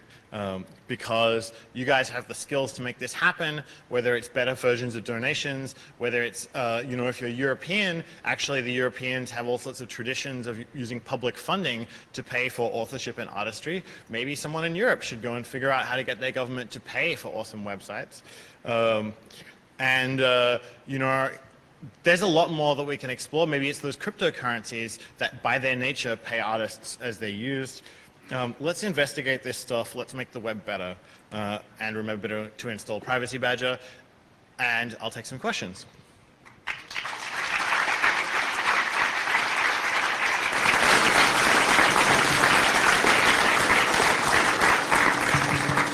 Hi. So as far as the ad revenue that a lot of sites use, there are plenty of sites like webcomics and blogs that the owners wouldn't be able to have those up without the ad revenue. How does Privacy Badger affect the ad revenue that they gain when you visit their site if there's tracking in those ads? So what we hope the answer is going to be in a month or two is not very much, if at all. What this is going to take is one advertiser that complies with the do not track policy. And then as soon as there's one advertiser that does that, we can go to all those webcomics and online small businesses and say, hey, you were using like advertiser A yesterday. and they were tracking your users around the web in a completely creepy fashion. Here is your alternative B. Either switch to them or just switch if you see a user who's sending a do not track request. You don't have to do it for everyone. You see a do not track request, don't load the JavaScript from the first advertising network, load it from the second one. And so that's what I mean by we want to create incentives for this industry to behave better. And so we're actually, in the process of sitting down with some advertising companies that we think are more progressive on these issues and trying to figure out whether any of them are willing to be that pilot for doing it that way. Can Privacy Badger work as a fallback for NoScript, or how does it respond to a pretty locked down browser, a browser with cookies disabled for certain sites, etc.? Yeah, so that's a great question. So with NoScript, it actually plays pretty nicely. I think that as a NoScript user, at least some of the time myself, I feel like I always want to have an extension that just looks at requests my browser is making and says this subset of requests tracking requests I don't want my browser to be making, throw those away, and then what's left, I want to be able to manually white script JavaScript for those. And so I think that NoScript plus Privacy Badger is a pretty good power user experience. And then in terms of blocking cookies, we had some issues with this in the alpha because the way we were detecting the tracking was, instrumented around API calls that cookie blocking settings in your browser would prevent from happening. We've gotten a little better about that by starting to look at, we can't catch all of the cases, but when you have an incoming HTTP response with a set cookie header, you can inspect that. And even though it's never going to set the cookies, you can say, well, it would have set this cookie, that would have been a tracking mechanism, so this third-party domain is trying to do that. I'll keep a record of that fact. I just like to say this is my first Hope ever. And it's like the best. Welcome. Actually, I've never seen a room filled with so many intelligent people that desire for the truth. But thanks, everyone. This is my question. I'm somewhat of a noob, so to speak, but that's kind of besides the point. What I want to know is, how did you establish and formulate and build your brick road, your yellow brick road, to your, your affiliation with what it is that you do? How did you build that brick road? And can you give me 3 functions that you threw into the concoction of the mix of how you formulated of what you're doing now? Okay, sure. There are 2 answers to that question. One is, how did I wind up being a technologist at EFF? And the short answer to that question was, I think I was, there were 2 moments. One was, I'll skip to the second one. I was a computer science student working on my honors thesis, which is like an American senior thesis back in Australia. And I was, as probably everyone trying to finish a thesis or dissertation of any sort does, I was reloading web pages, and I was reloading Slashdot. And I came across the article about a guy named John Lech Johansson who had written a video player for Linux, and he had done this also a DVD player for Linux, and he'd been arrested by the Norwegian government at the behest of the MPAA, these guys we had on the slide before, for having done that. And I got really angry, and I said, well, actually, rather than writing code, what I really want to be doing is defending the internet against clowns like Mickey Mouse. So that was how I ended up, on the road to studying copyright policy, and I didn't get that slide, studying copyright policy and working at EFF. And then the question is, how did I end up working on this design for Privacy Badger? And actually, that came from running NoScript and live HTTP headers and other tools for understanding what my browser was doing.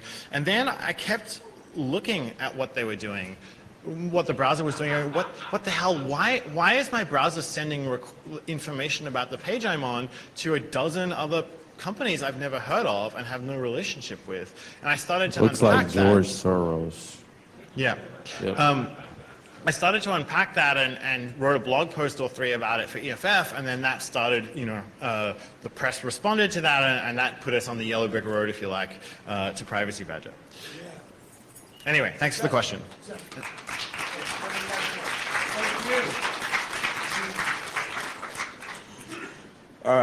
Thank you for Privacy Badger. We all appreciate it.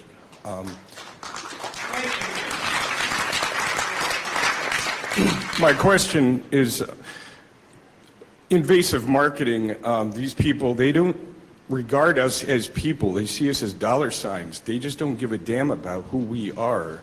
Okay, so why should we give a damn about them? Why not have, instead of Privacy Badger, grow some fangs and have Privacy Beast? And Privacy Beast basically tinsels them with chaff and fills their databases with garbage and short circuits their profit model. So Privacy Badger is a GPL, it's free software. You can...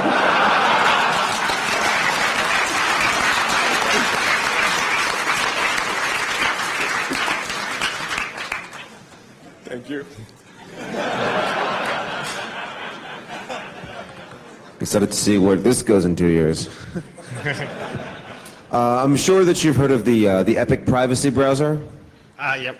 Yeah. My question is, how does Privacy Badger compare to the features that Epic has in terms of tracking? So I haven't audited it to compare.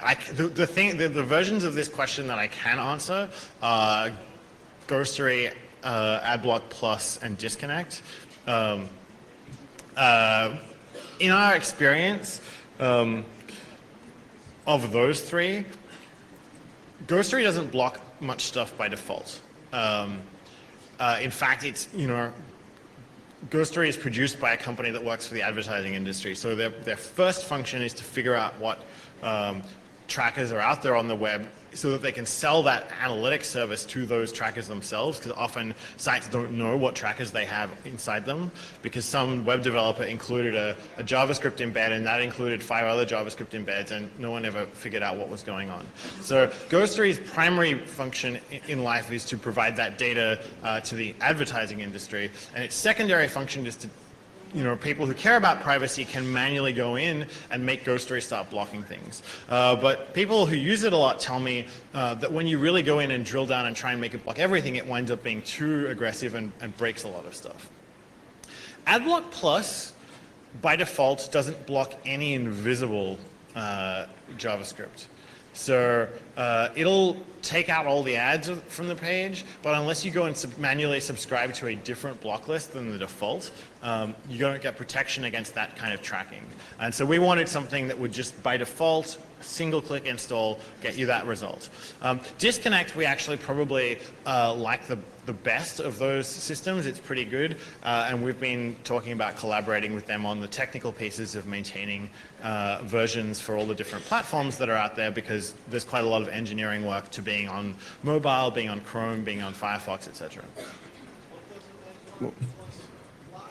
By default, it doesn't block any invisible trackers. So if the page contains like a 1x1 GIF, is the classic version of an invisible tracker, these days that's largely been replaced with JavaScript that's fetched and does XHR posts back to report information about you. That stuff, by default, it doesn't block. Well, when you all get the chance, I'd love to hear a comparison about this versus Epic. I use Epic, but it's unwieldy for certain things, so I'd love to see how this stacks up. All right, we'll do that.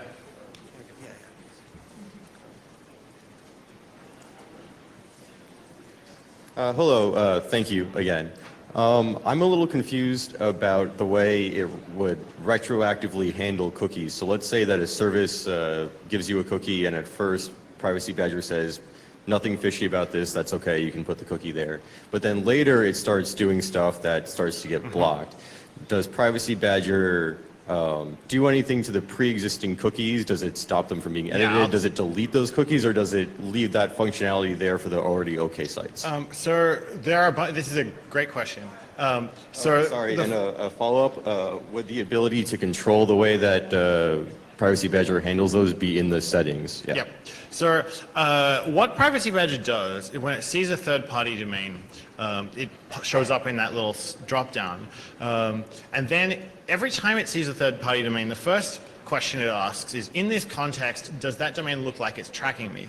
And so it goes and looks at all the cookies that are in the cookie store for the domain, all being set over the HTTP headers, and it says, is this cookie, not obviously kosher? And an obviously kosher cookie is something like cookie whose value is 1 or 0, true or false, lang equals en, or some other common language code. Those cookies, if they're cookies like that, it actually does a little entropy calculation for the total set of all of those cookies, and if it's below a threshold, it'll say, that's maybe not tracking. But if the cookie is a long random string, like an identifier, a session token, whatever, that looks like tracking. And so, sometimes these third-party domains are not really tracking domains. They're just an isolated subdomain that's part of a first-party experience. So it keeps a record of how many first-party domains it's seen that third party and its cookies on. And if it sees it across more than 3 origins, then it says, oh, wait a minute, this thing keeps showing up in different places, and it's in a position to know my reading habits, not just on one site, but on 3 or more. Okay, it's tracking me. So that's what causes the slider to move out of the green state in the browser. Whether it goes to red or yellow, usually by default it'll go to red, unless we've graylisted it and said, actually we've found documented instances of this domain being necessary for functionality the user wants, in which case we put it into the yellow state. That means cookie blocked. In that state, we just do the third-party cookie blocking operation. We try to prevent the domain from getting access to its cookies when it's a third party, but if you go back to that site as a first party, you'll have the cookie again. So an example where you want that is google.com. When you go back to google.com, you may want to be logged in to read your mail or have a logged in experience. So you'll get that, but on the third party context, you'll be logged out of Google. And then if you want to manually change how Privacy Badger is behaving, you can just grab those sliders in the drop-down at any time and manually set them to any of those 3 states. Green is allowed, yellow is cookie blocked, red is completely blocked. And so you can choose how you want it to handle them. Yep. Okay, so if there was one, so we all know that Do Not Track is, how should we say, hard to enforce, and great job making software that actually does that. If there's one thing that we could do to fix the current mess over cookies and tracking, technically do, perhaps as a technical cross-browser standard, because I do work at W3C, what would that one thing be? Okay, the question is, what one change to the web would we want to make as a cross-browser standard to make the web better? And I think we tried that at the W3C. What we would have said was, here's a strong policy document that sites have to comply with when they see a DNT1 header. Because and that, thus far has failed at the W3C. We'll see whether we can one day, a few years down the track, if Privacy Badger and other things like it get enough momentum, maybe we can go back and have that conversation again. But the problem is, if I can't have that policy solution, I'm stuck with, okay, I have to deal with referrers, cookies, super cookies, fingerprinting, all these different tracking mechanisms, and I can't give you a single answer that solves all of those manifold problems at once. Oh. Yes. Oh, hi. What does respect for DNT entail? If somebody's tracker wants to be, acceptable to. That's another great question. So unfortunately, I didn't have the slide on this. I have 1 minute. If you go to EFF.org/DNT-policy, you can read the answer to that question. The 1 minute version is, if the user's not logged in, you need to throw away all your unique identifiers for them completely. You know, no cookies that are unique, no super cookies. If they are logged in, then you need to not keep those past the time when you've served the HTTP response. And then there's a lot of compromises with reality that are in the document. So it says, yeah, but if you have an explicit transaction that the user is engaged in, like they're about to post a comment, you can keep the data associated with making that comment happen for as long as you need to. And if you have evidence that the user is attacking you, they're launching a security attack or they're engaged in click fraud or whatever, then in specific instances where your systems believe that, you can keep that data without complying with the policy. Oh, but you can't just launder violation of this through third and fourth party, so you're obligated to make sure that if you embed other stuff, it also complies with this policy. So basically it's about a 2 to 3 page document that tries to navigate all of those things in a way that we think is seriously privacy preserving, but also something that a large scale website could realistically implement. And we've been going around and talking to people and hearing, yeah, this is a hard ask for us, but we think we can do it. I hope you can. Actually, we have maybe I don't want to say, there are actually some significant websites that you guys use that are now doing this. So we'll be saying more about who they are and doing a big, a big press release about it when we have, maybe a dozen of them. In the orange cookie block state, is it just HTTP cookies that are blocked or not sent, or are there other strong identifiers that are prevented? So at the moment we do HTTP cookies and maybe DOM super cookies. We aim to do all of them, but it's development work, and we could use pull requests for some of that stuff. Especially anyone who's a really good Flash hacker, we could probably use your help dealing with Flash because it's such a hard thing to control from the browser. All right. I don't think we have more questions. I just want to, I think this is on my slides, but I also want to just shout out, I know a number of you are in the audience, people who actually helped to write the code for this project. I only did a minority of that. Jansu and Cooper Quinton, Franzi Rusner, Garrett Robinson, Jonathan May, and Dan Auerbach. Thank you all for your help.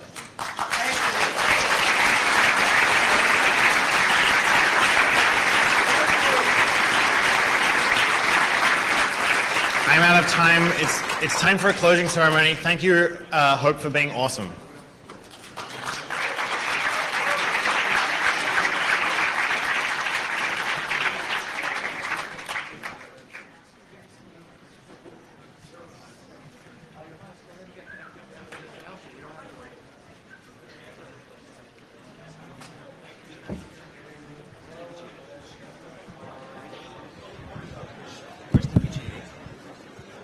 And just a reminder, if anybody wants DVDs, please place your orders early so we can get caught up on that. We should be almost caught up before the closing. Thank you. Yeah, I will. And if anybody's interested, I will be here till like 6 a.m. running discs, so you can always stay around.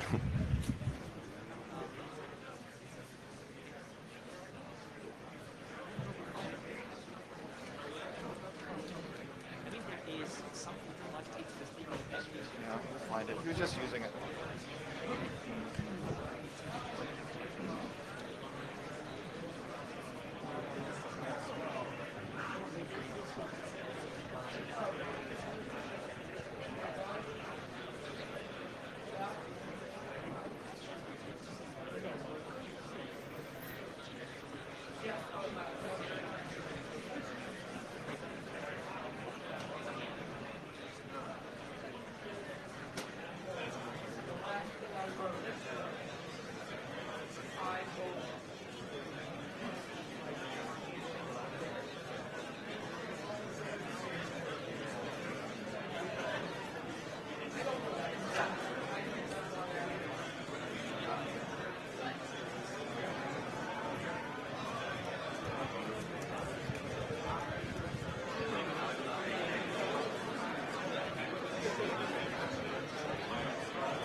Johannes, no audio? No audio? No audio. He said we're corn. Right. So I'm going to introduce you.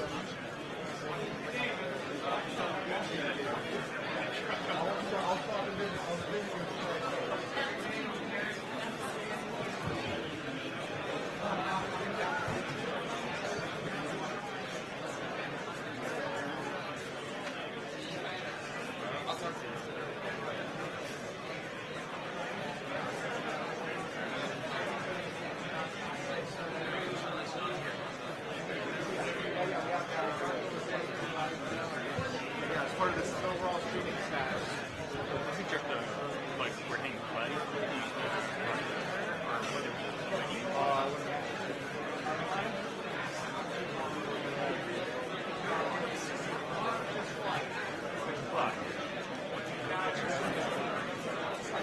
Okay, well, you're going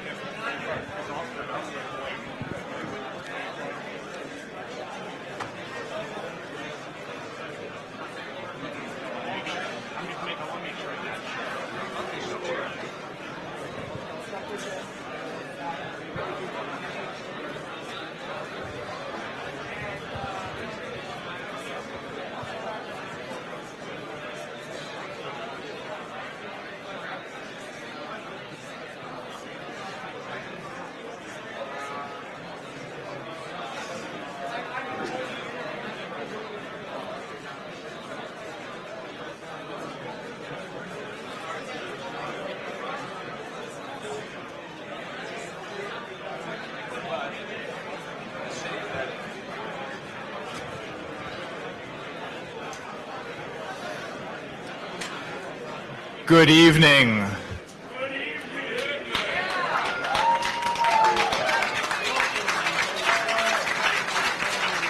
Ladies and gentlemen, welcome to closing ceremonies for Hope. This is the 10th Hope, 20th year. It's been okay, huh?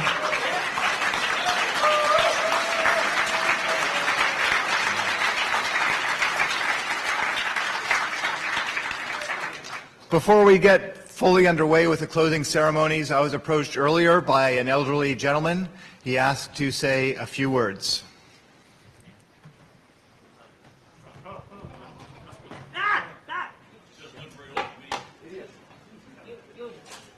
broke my computer! What is this? 1 second. Fuck! What's this? Huh?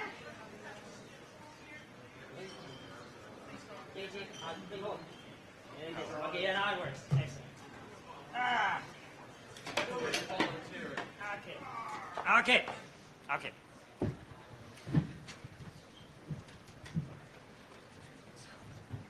Lady,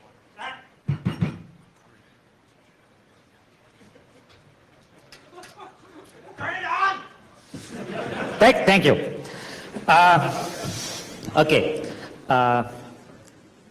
Like this first. Ladies and gentlemen, there it is. Turn on the projector, please.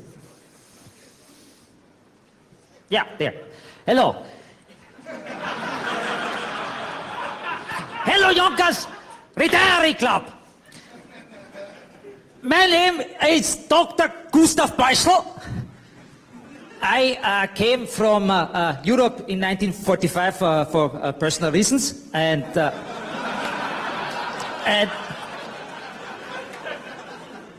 today I want to talk to you all about, especially very important here at the Yonkers Retiring Club, about understanding the hacker and its effect on society. Yeah. So let's go on.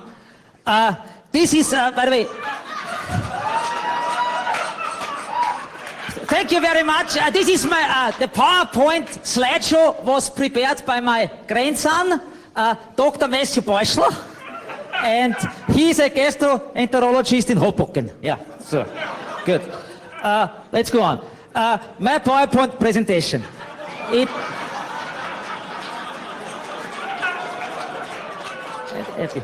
Introduction, content, and happy. So, a little bit about myself. I am a psychiatrist. Yeah, I'm a psychiatrist. I used to study social outcasts. The last thing I did was in the 1980s. I did research on live-action role-playing, and I took an arrow to the knee. So that pretty much ended my career as a professional. Ever since I'm interested in things like 9/11 was an inside job and stuff like that, the connection of various things, I can hardly stand. I'm a God-fearing person. I'm a God-fearing person. That's what I want to show with this slideshow here. And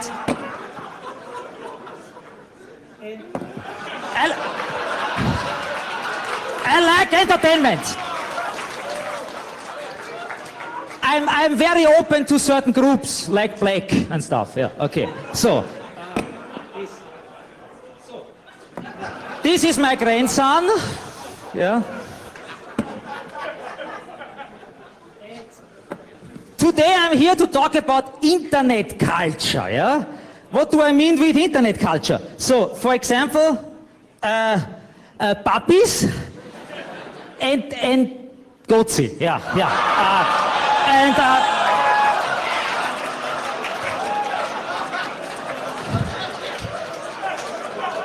of all things, hackers. I'm very interested in the strange subculture of hackers.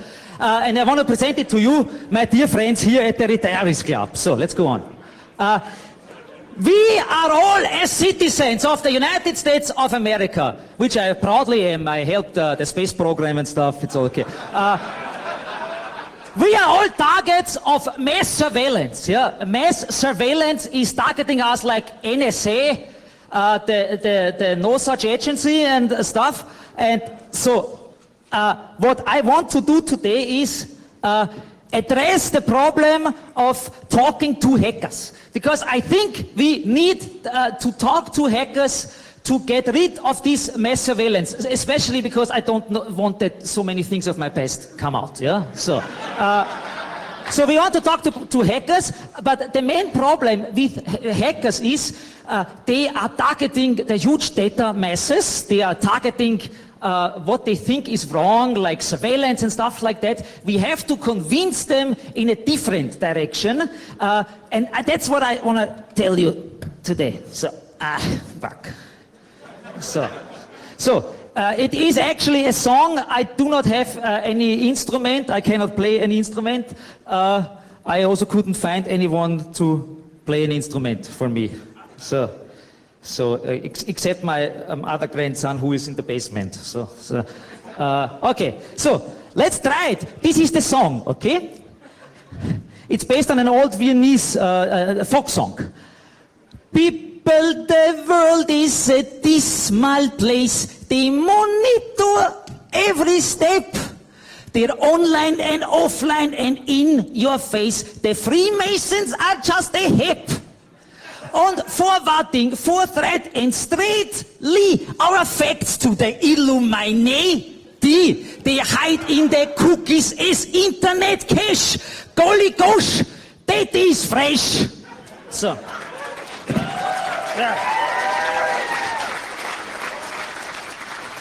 I have 10 more. So, chorus.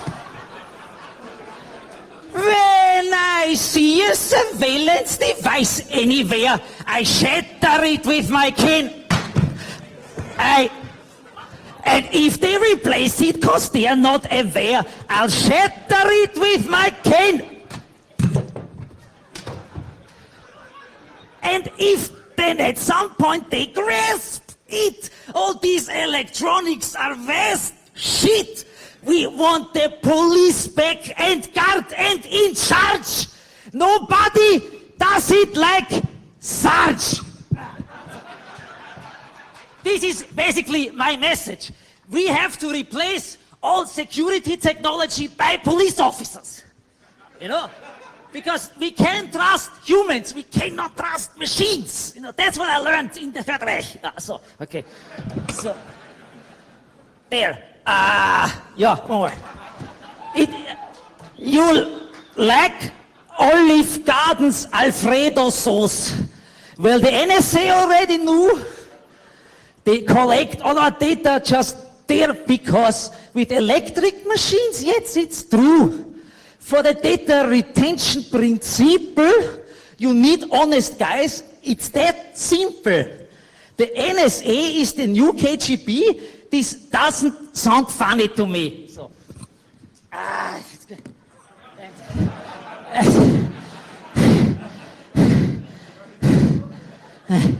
I mean, let me summarize. Policemen need fresh air. They need to patrol, and they get out of the cathode ray tubes.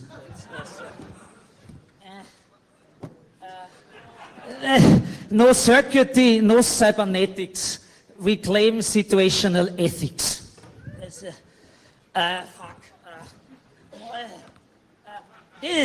I'm looking for freedom, but not like the Hof. These cameras turn me off. I like that very much. So. It doesn't end. What have I created? Atari PC PET 2000. These hackers are hacking with every brand. They want you to stand with your back in the wall. That's why we should shatter them all. So, thank you. Thank you, my wife, my dog, Michel Foucault, and the Rotary Club in Sleepy Hollow. Bye-bye.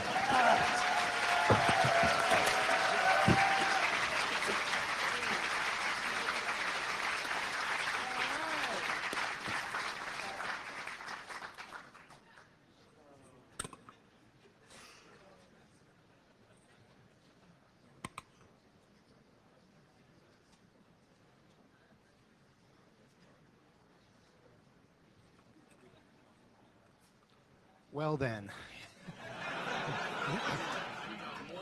I'm told that discounted airfares to Austria are very popular these days, and Johannes is one of the saner people over there, so it's a very interesting place to go.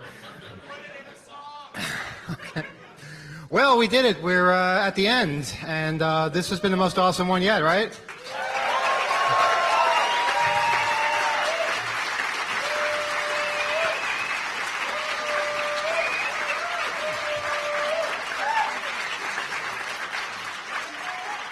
We'll have more people speaking about particular things, but I just really, I want to definitely recognize the efforts of AV in this particular conference. It has been phenomenal. Maya, Adam, all of you. I'm blown away. And just for what you guys accomplished yesterday, getting Edward Snowden, getting the connection going. We heard from people at South by Southwest who had done this, that we did so much better as far as getting it to work, which is always good to hear. And of course, there are so many efforts. People here to say a few words about various things that have gone on. One of the things I really want to recognize is the network itself, because the network is something unprecedented here. We had 50 megabit in 2012, and we weren't sure. A few weeks ago, you heard about the whole thing with the distributor. We were having all kinds of financial issues, and we weren't even sure we were going to be able to get the same net connectivity. We were thinking, you know, we were having conversations. It's not really about the network, right? People can come here and just watch the talks. That'll be fine, right? No one's going to complain. And yeah, well, you know. And just, you know, when things were at their darkest, Kyle here, who set up the network, decided that he was going to go out and get an even better network than we had before. And that's how we wound up with a network 200 times faster just when we thought we couldn't do it at all. And that's the hacker spirit, right?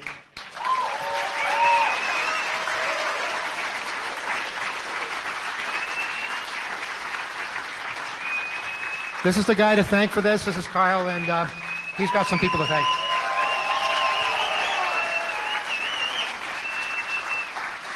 Hi there.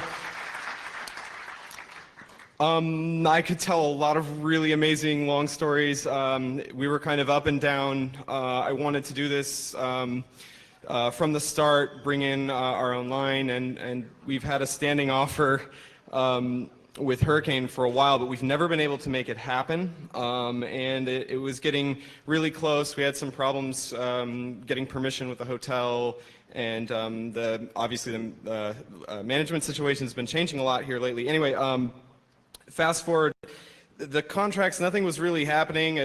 People weren't talking, and we weren't getting permission to do the microwave fast enough. And I got really frustrated with how long that was taking because we had like a month to go. So I made an inquiry to the people at RCN, and then I reported back to my network team, which is freaking amazing. You're going to meet pretty much the core guys and a lot of them in a minute. Anyway, and we'll discuss in detail exactly how that went down. So basically, in the last month, we got the right people together, and it was a really interesting coincidence of certain people getting involved and getting the right people talking. I'm really just interested. People have asked me, so what is your interest in leading the NOC? What is your interest in doing this? And I've said, well, I'm a hacker. I'm really interested in this stuff, and I'm not really doing this regularly, but I know enough about it, and I'm interested enough to think of an idea and push it forward. So that was really my goal, but I knew I needed a ton of help to do it. Anyway, I'm not going to get into absolutely all the details of how those communications went and what it took. So, because I think the guys are going to lay it out pretty clearly what we ended up with. But we eventually worked with RCN and got a patch, and then it was weeks of uncertainty about permission and exactly what the hotel would allow us to do. Anyway, again, it took a long time, and I was really uncertain and frankly scared to death that I was going to disappoint. And well, we have a whole new core in the NOC, and it's a whole new team, and that itself was really odd because I was creating teams with people that I hadn't met and that probably hadn't met each other. So that additionally made it kind of really nerve-wracking. So. Without further ado, I'm just going to thank everybody I could think of in the last couple of days when, in between doing other stuff, and then the rest of the story I think we're going to share with you during our presentation. So first off, I'd like to thank Emmanuel for believing in me and letting me kind of run with the ball and see what we could do. I'd also like to thank McFly. He couldn't be here, but he helped set up a lot of other connections. I'd also like to people connections to get talking to the right people and get us moving. Winnie also helped a lot with the design. It's not necessarily network stuff, but he was very involved remotely from Germany. And on a related note, Niels from the CCC and the C3 NOC in general, they, good friend of mine put out an inquiry over Twitter and stuff like that, and they actually talked about it and came up with, well, what they could do. And to that end, Attila, who you'll meet in a second, was able to communicate with me and sort out stuff with wireless and a lot of other core stuff that we put together. I'd also like to thank Dragorn, who is our previous NOC lead. He did a fantastic job doing a write-up of what he'd done in the past, and we were able to use that as a template and take the good from it and then improve on what we thought was feasible. Also, let's see, Nick God helped a lot, and there's another whole batch of people from our group that I just didn't have time to add. I'd also like to thank Roach and Dragos and Jacob and a lot of his friends and some of the other guys that just showed up as volunteers. Also the NOC pool, they helped us out a lot as far as coordinating another set of access points. We got half from Cisco, and then we got the other half from NOC pool. And Nick Farr helped out with that. He helped fund a little bit of the deposit for that. That was good. Also, I'd like to thank Fernando and the staff here at the hotel. They gave us a tip about there being dark fiber in the building, and that was installed here for a fucking Super Bowl party or press room or some stupid shit like that. And they don't even know what the fuck they have, and they don't even know the difference between single mode and multi-mode. But I really appreciate their help.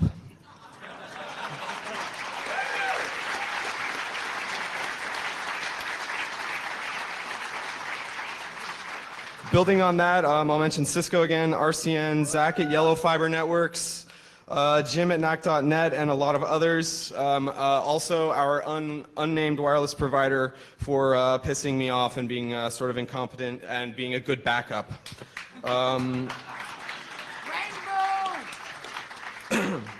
Also, everyone who listened to me talk about network shit for a year, I'm sorry. I really wanted to get this right. So thank you very, very much for that.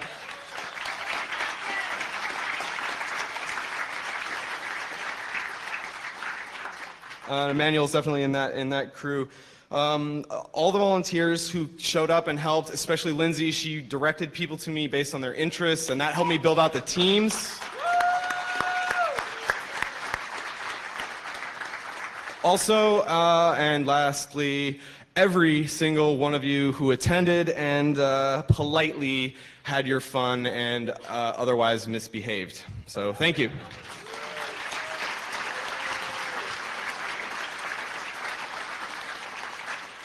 As I said, I could go on, we could talk about the future, we could talk about what we're going to do, but I'd really like to relish the moment and be, really thrilled at the precedent we've set because, I think it can only improve from here. And I'm really honored to have been able to lead and have met a lot of new people that I think are going to stick around, especially, and including the providers. I'd also like to thank, Daily Dot and Mandrill helped out financially too. Mandrill, big time, because we eventually got the cost of patching it and connecting it paid for. So that's pretty cool because it was essentially free.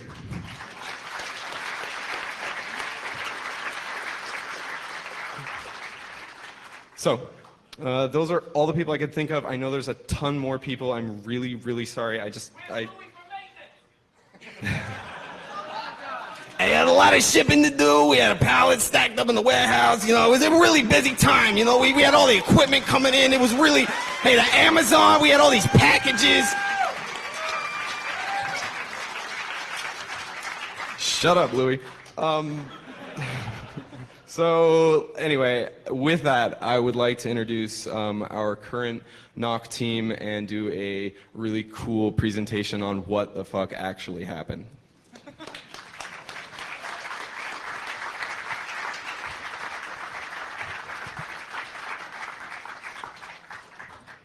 Hi, everybody. So I first got to say the intro was fantastic. Covered a lot of the bases. I'm going to go through really quick just some of the background of what exactly we did here, how we were able to pull off bringing 10 gig to you, and help you push more bandwidth. So our start, as Kyle was saying, we were asked, he asked the CCC or C3 NOC a month prior to HOPE if they could assist with running the network this year. Attila and FICO reached out to myself 2 weeks prior to the conference to get help with the core and connectivity issues that they were facing. In less than 2 weeks, 7 business days to be exact, we managed to get 10 gigs of connectivity established to the Hotel Pennsylvania. Pretty cool. So I would definitely call that a miracle. I've never seen telcos work so fast. The coordination that took place in order for that to occur, we got 10 gig of transport connectivity from RCN to 111 8th Avenue, which is the Google data center, and Equinix. We got a cross connect between RCN and HE. We got 10 gig transit sponsored by Hurricane Electric. We had to get LOAs in from 2 different service providers in order to get the IP space that we needed to run the network. And we had to get an IPv6 allocation from Hurricane Electric. Special thanks to Reed at Hurricane and Peter at RCN for really pulling the strings to make the telcos move quick.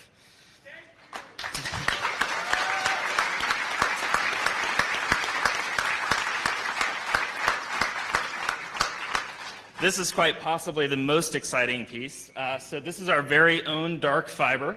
It's scalable up to 100 gig in the future. if you can use it.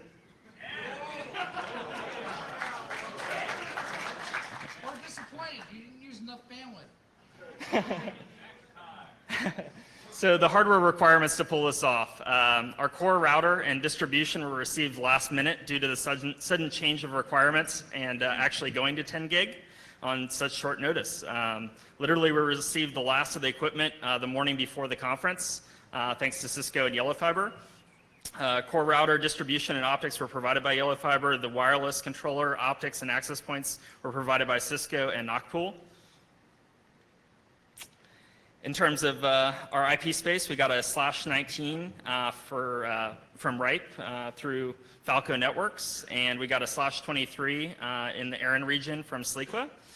We also got a 48 of V6 with some Easter eggs hidden in, if any of you picked up on it. So the hex to ASCII for our uplink interface to Hurricane says 2014 Hope.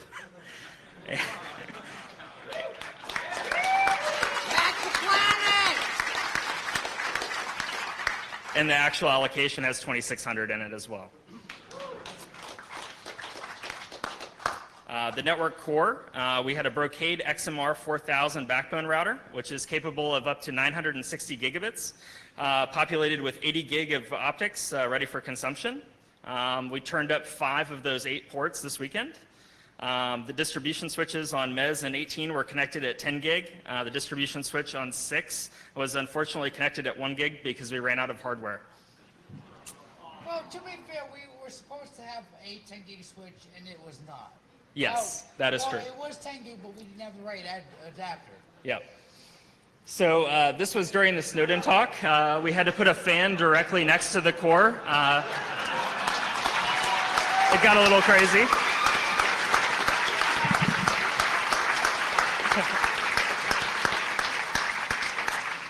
This was our distribution up on the 18th floor. So we had three switches up here. The buildup of the network, fiber service was completed on Wednesday night. Attila, FICO, myself all came out and we tested with a light meter, which revolved some silliness because where it was delivered was like right in the middle of a ballroom, and they had an event going on the next day. So we literally had to hide the fiber up in the crown molding to go down the hallway. Oh, God, that was horrible. The rest of the network was actually completed in one night.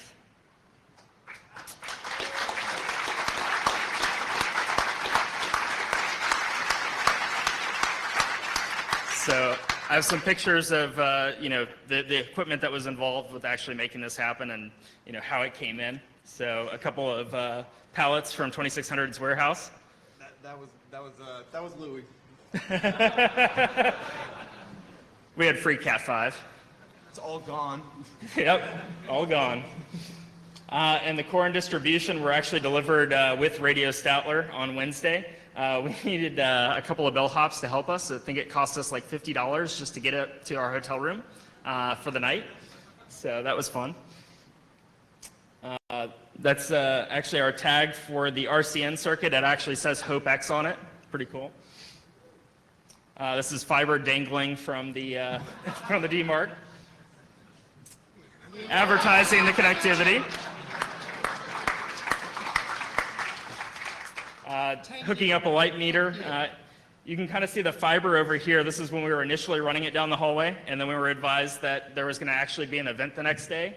So at the very top there, there's some crown molding. We had to move it further up and actually like tape it into there.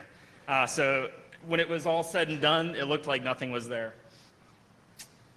This is Attila picking up the WAPs from Cisco. This was actually the morning of setup. This is about half of the WAPs that we have. Attila with some much needed coffee. We were up for around 24 hours at this point. Coffee wasn't enough. Yeah, coffee was not enough. We actually had to get some Club Mate as well. It was a rough night. Yeah, oh my God, Thursday. Need I say more? I think there was ethanol involved as well. Maybe some.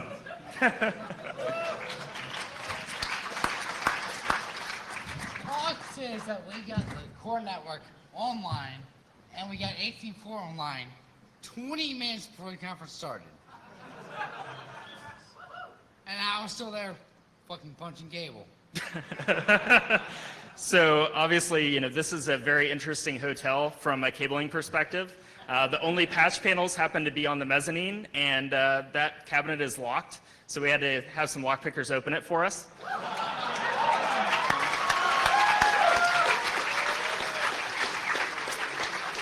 So we were able to connect the lobby, mezzanine, 3rd floor, 6th floor, and 18th floor. That's never been done before. We've never had connectivity on our network on the 6th floor as well. So this is an expansion as far as where in the hotel we had service. So that's excellent. So we ran, in order to make this happen, 850 meters of fiber. 7,000 feet of copper with another 7,000 to spare.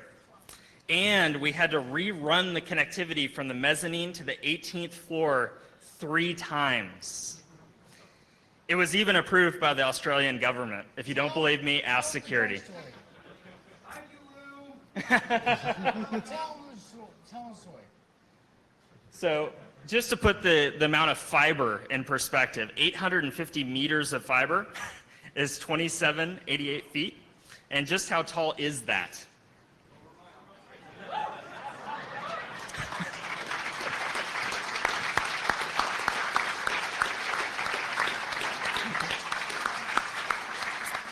Unfortunately, last night at 3:08 a.m., the fiber from the mezzanine to 18th floor was cut maliciously. A handful of the NOC team spent 4 hours rerunning it. Unfortunately, it wasn't on spindles, so they literally had to just drag fiber down the and it all got caught up. It took about 2 hours to untangle. So that was the 3rd time that cable was rerun. I believe that's like a compound fracture. Yep. Yeah, it looks like a key. Hospitals for that? That or a gerbil ate it. So in terms of wireless access points, we had 49 access points on site. 34 of them were deployed. We would have deployed more, but we were looking for hotspots, and you guys didn't use enough bandwidth. So some interesting stats. 39.5% were on encrypted Wi-Fi. I don't know what to say to that. Hello, Chris Kringle. 42% were on 2.4 gigahertz, which according to Attila is actually pretty good. It's better than on the CCC, so if you have a device that doesn't support 5 gigahertz, try to buy one. It might work better on conferences. We had 2,785 unique wireless clients. We had Chris Kringle actually attend HOPE this year, as did the quote-unquote government. 2 users found themselves as awesome. And we found one fuck knock user, but we didn't catch that one in time.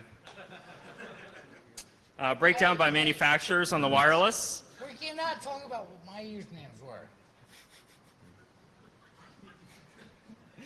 Top 10 usernames. By the way, you could have used any username and password combination, so.